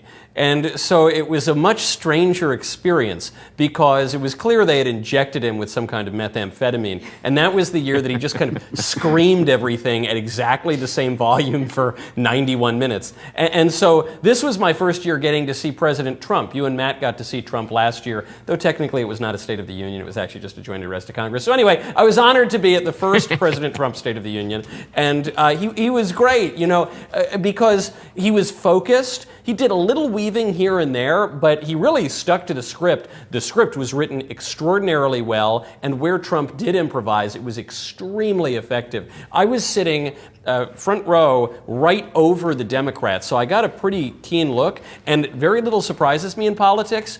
Some of their behavior surprised and viscerally angered even me. When Trump set them up and he said, hey, stand up if you agree with this statement. America should be for Americans. And the Democrats wouldn't stand up for it. It was an amazing setup line, but really pretty shocking. And then it got worse from there. There you say, look at these foolish Dems, this is crazy. But from there, President Trump cheered bringing the hostages home from Gaza.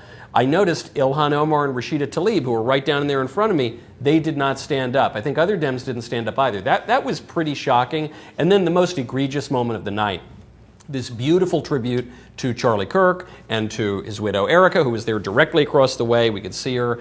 And the Democrats refused to really acknowledge it. President Trump then gives them the final out, even moving past Charlie to the message we should all take away from Charlie's assassination by a leftist.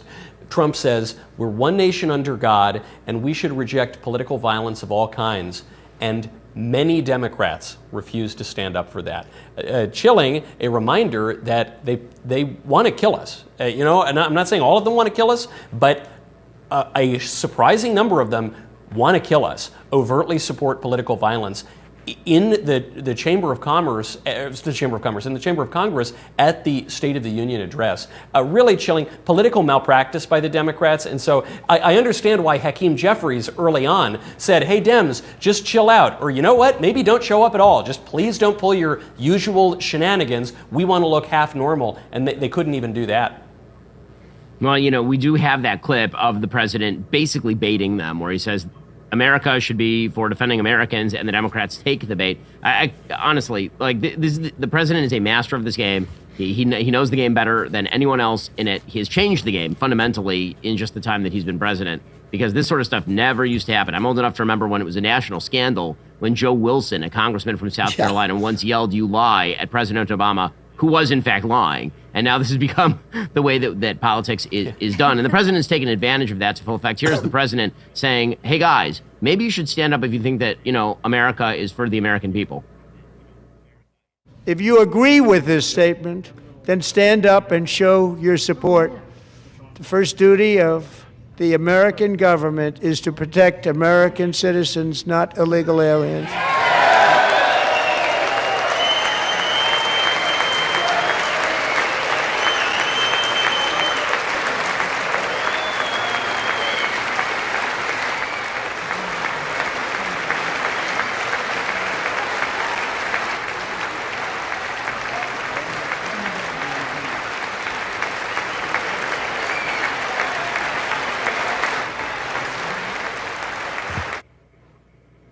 And there are the Democrats committing political suicide on the air. So that again, amazing decisions being made there. Now, Michael, obviously the president comes into this with a low approval rating, historically low approval rating for him. The midterm elections, right now Democrats are running about 5 points ahead in the generic congressional ballot. The real question about every State of the Union address, as we were discussing beforehand, is whether it really is going to reset the table. Will it be a sort of inflection point, or will it just be a thing that happened, and a week from now we'll be back to sort of business as usual? What do you make of it? Do you think the president can generate some sort of lasting momentum on the back of what was a pretty tremendous speech?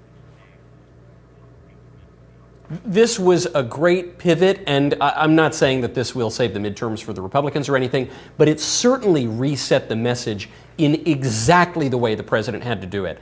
We were all making our predictions before the State of the Union, and I got a bunch of the particulars wrong, how long it would be or who he'd call out or whatever. But the one part that I got right wasn't even a prediction of what would happen so much as something I was really hoping would happen, which is that President Trump would say, look, Americans, we're making you safer. We're making this country normal again. These people, those people over there are crazy. That was an actual line from the speech, and it completely landed because the Dems refused to back down from transing the kids. I mean, it was, the extreme of their ideology. What he had to do was say, look, Americans, I understand that you feel things are a little precarious right now, whether we're talking about migration, whether we're talking about the economy. This is why I think some of the economic favorability numbers are low, even though a lot of the actual nuts and bolts of the economy are pretty good. It's just people feel uneasy. They feel big shifts. They are uncertain about the future. And what Trump had to do is say,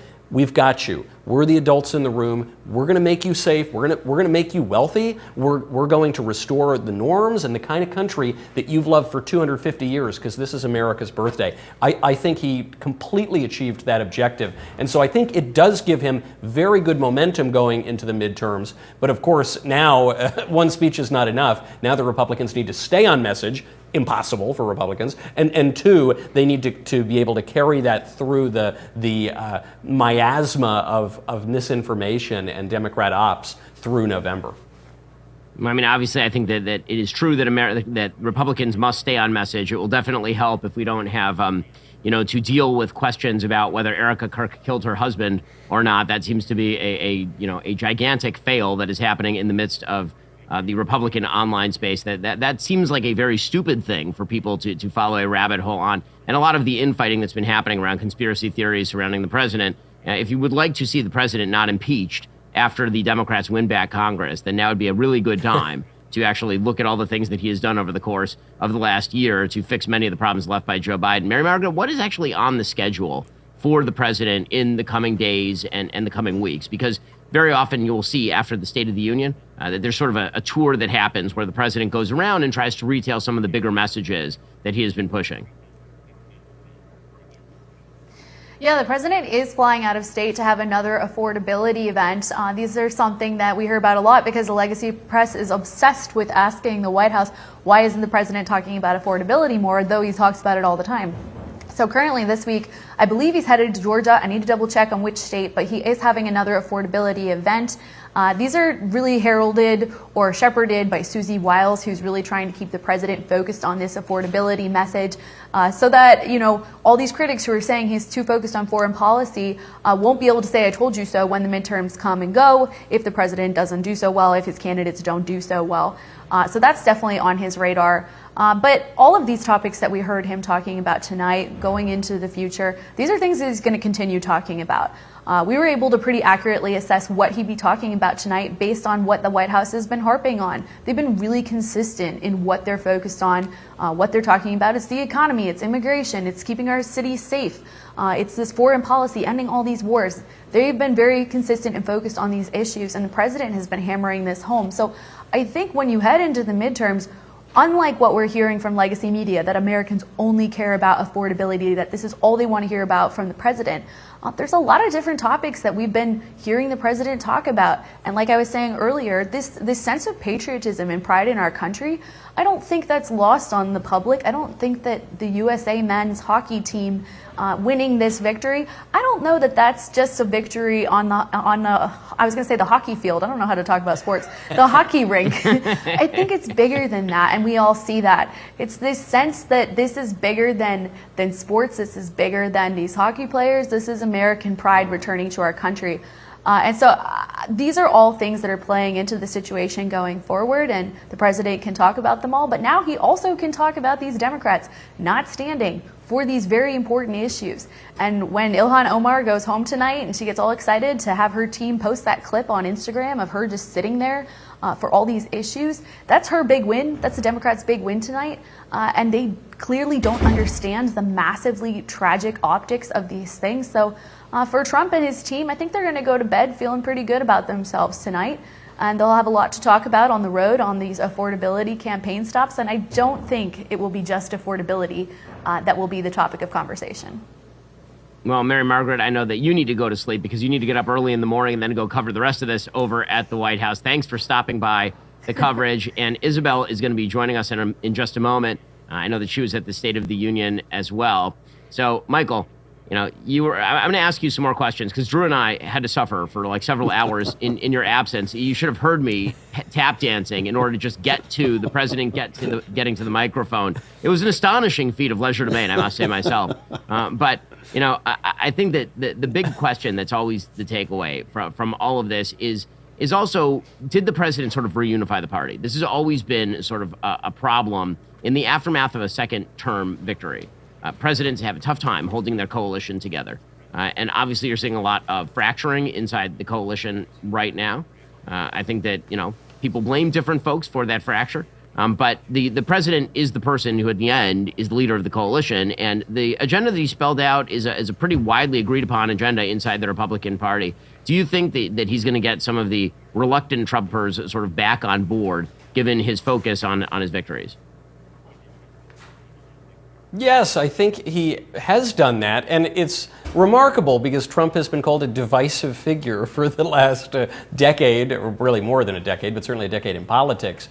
And so the fact that this man is now probably the most unifying figure on the right is really impressive. I mean, we saw this in his reelection, in that he was reelected this time with the popular vote. And then so much focus has been paid to conspiracy theories and division on infighting on the right, and really factions of the right splintering off into ways that are almost unrecognizable. And what I think is quite charming about that, actually, is we seem to look to the activists and the pundits and the chattering class for unity, but they really have no incentive to unify or to even accomplish very much at all in politics. And so where pundits and podcasters have been irresponsible with their rhetoric, Mr. Trump, who everyone tells us is the most irresponsible orator of our time, Trump is actually the one who's being responsible here and who is reaching out.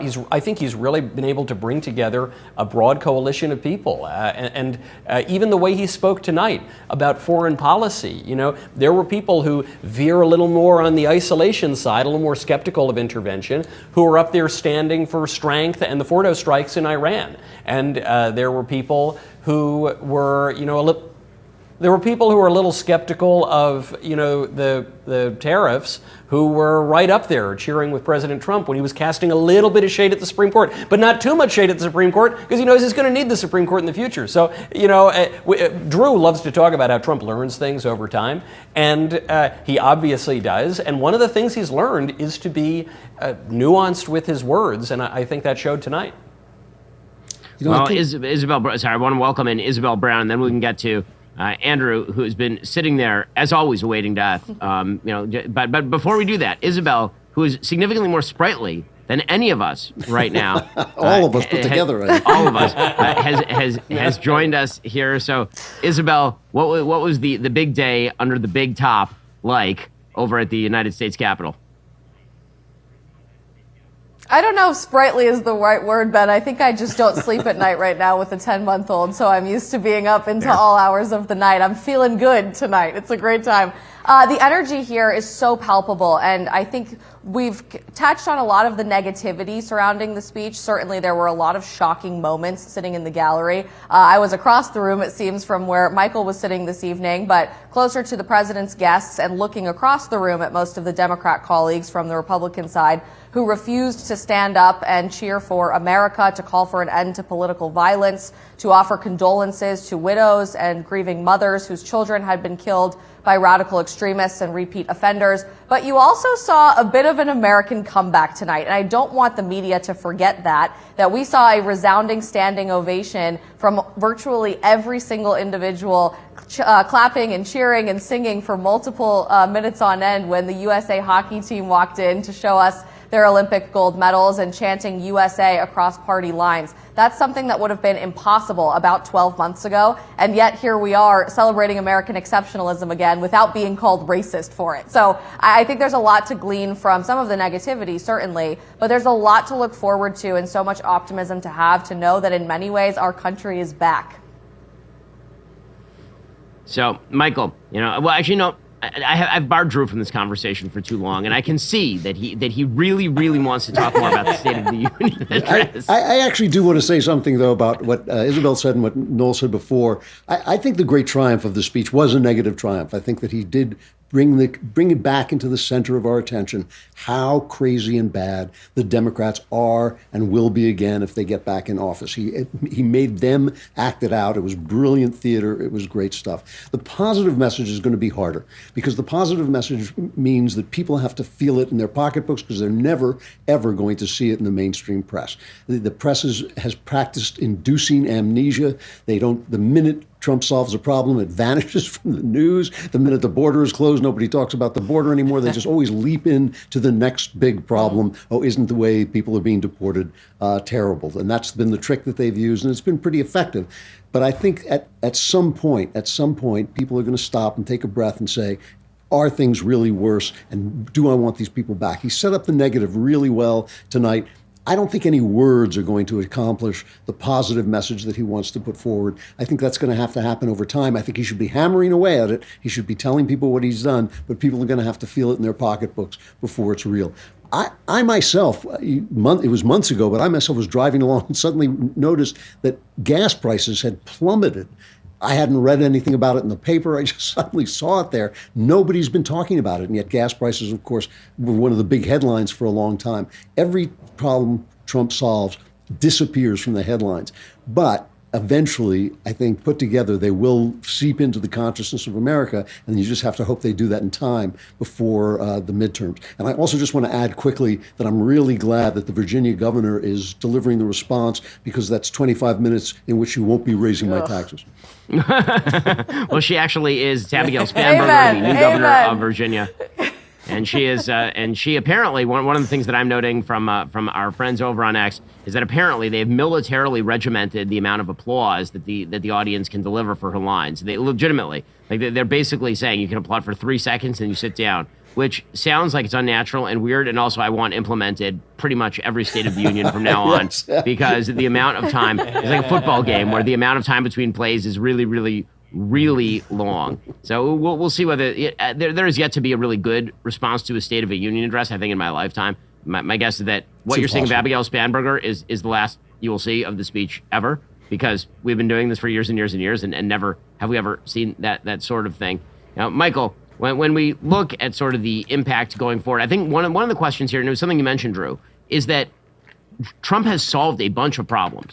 And because those problems are solved, we don't think about them anymore. And this is something that I believe some of the consultants had told the Republican Party was, Trump basically solved the southern border problem. So don't even bother talking about it because nobody cares because it's already solved. And this is, again, part of the issue for him is that when a thing happens, we no longer think about that thing. Whereas when it is sort of percolating, then we think about the thing. And so the president has been so dominant in, for example, getting rid of DEI that if he mentions DEI, we all kind of go, well, yeah, I mean, he did do that, but have we thought about that very much lately? That's why I thought it was effective, Michael, for him to go to stories that remind us that these are very, very real phenomena. Yes, and the personal stories are the key, too. So the anecdotes, which remind us, especially in the present, that these things still exist. Gavin Newsom didn't say, I want to see more trans kids 3 years ago. Gavin Newsom said, I want to see more trans kids like 3 weeks ago. This is still percolating here. So when a guy like Andy Beshear, who is a serious presidential candidate, Democrat governor of Kentucky, when he comes out and says Abigail Spanberger is the model for Democrats this year, what he's saying is we're going to lie and run like moderates, and then if we are elected, we're going to implement the most radically left-wing agenda that you can possibly imagine. So they're kind of honest about it. They're honest liars. And what President Trump needs to do is remind us this isn't really dead. The Democrats can reopen the border tomorrow. Just as President Trump shut the border without a new law, and he did it basically overnight, so too the Democrats can just reopen it. They can let the criminals out of prison. They can re-implement all of the DEI and the radical gender agenda and the ideology. They can go down this litany, to say nothing of the economic havoc. Do not underestimate, to quote Barack Obama, do not underestimate the degree to which Joe Biden can F things up. Well, that's true of the whole Democrat Party. And so I think Trump needs to remind us that these threats are still here. And really what is called for the Republican campaigns is a kind of Willie Horton campaign on steroids. A reminder, one, there are actual super predators that the Dems are letting out of prison to light women on fire on New York City subways and rape and murder and kill. That's happening right now. But two, you're seeing this at an international scale when we're looking at Venezuelan and Mexican drug cartels, or frankly in the Middle East or in Russia or in China. You're seeing this throughout the country. These threats really are imminent. The Republican Party is not the party of chaos. We're not the party, as the Democrats say, that is bringing chaos to the streets of Minneapolis. We're the party that is restoring order. The Democrats bring the chaos. We restore the order. Trump gave us some really evocative images for that tonight, and I think it's an effective model going into November. Isabel, I want to give you the last word here, because I'll be honest with you, it's been a really, really long night, and I would really, really like to go to sleep now. So you get the last word, and then we can all go to bed.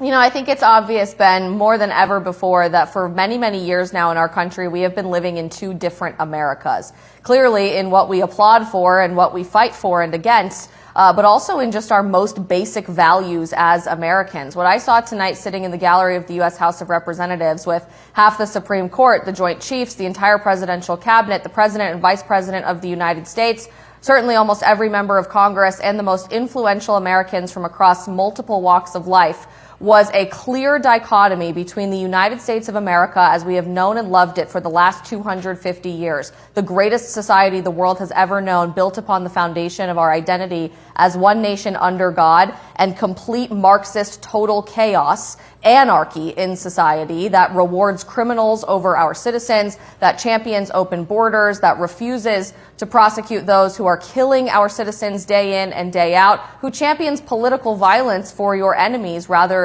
rather than trying to come over our differences to be united in the concept of e pluribus unum again.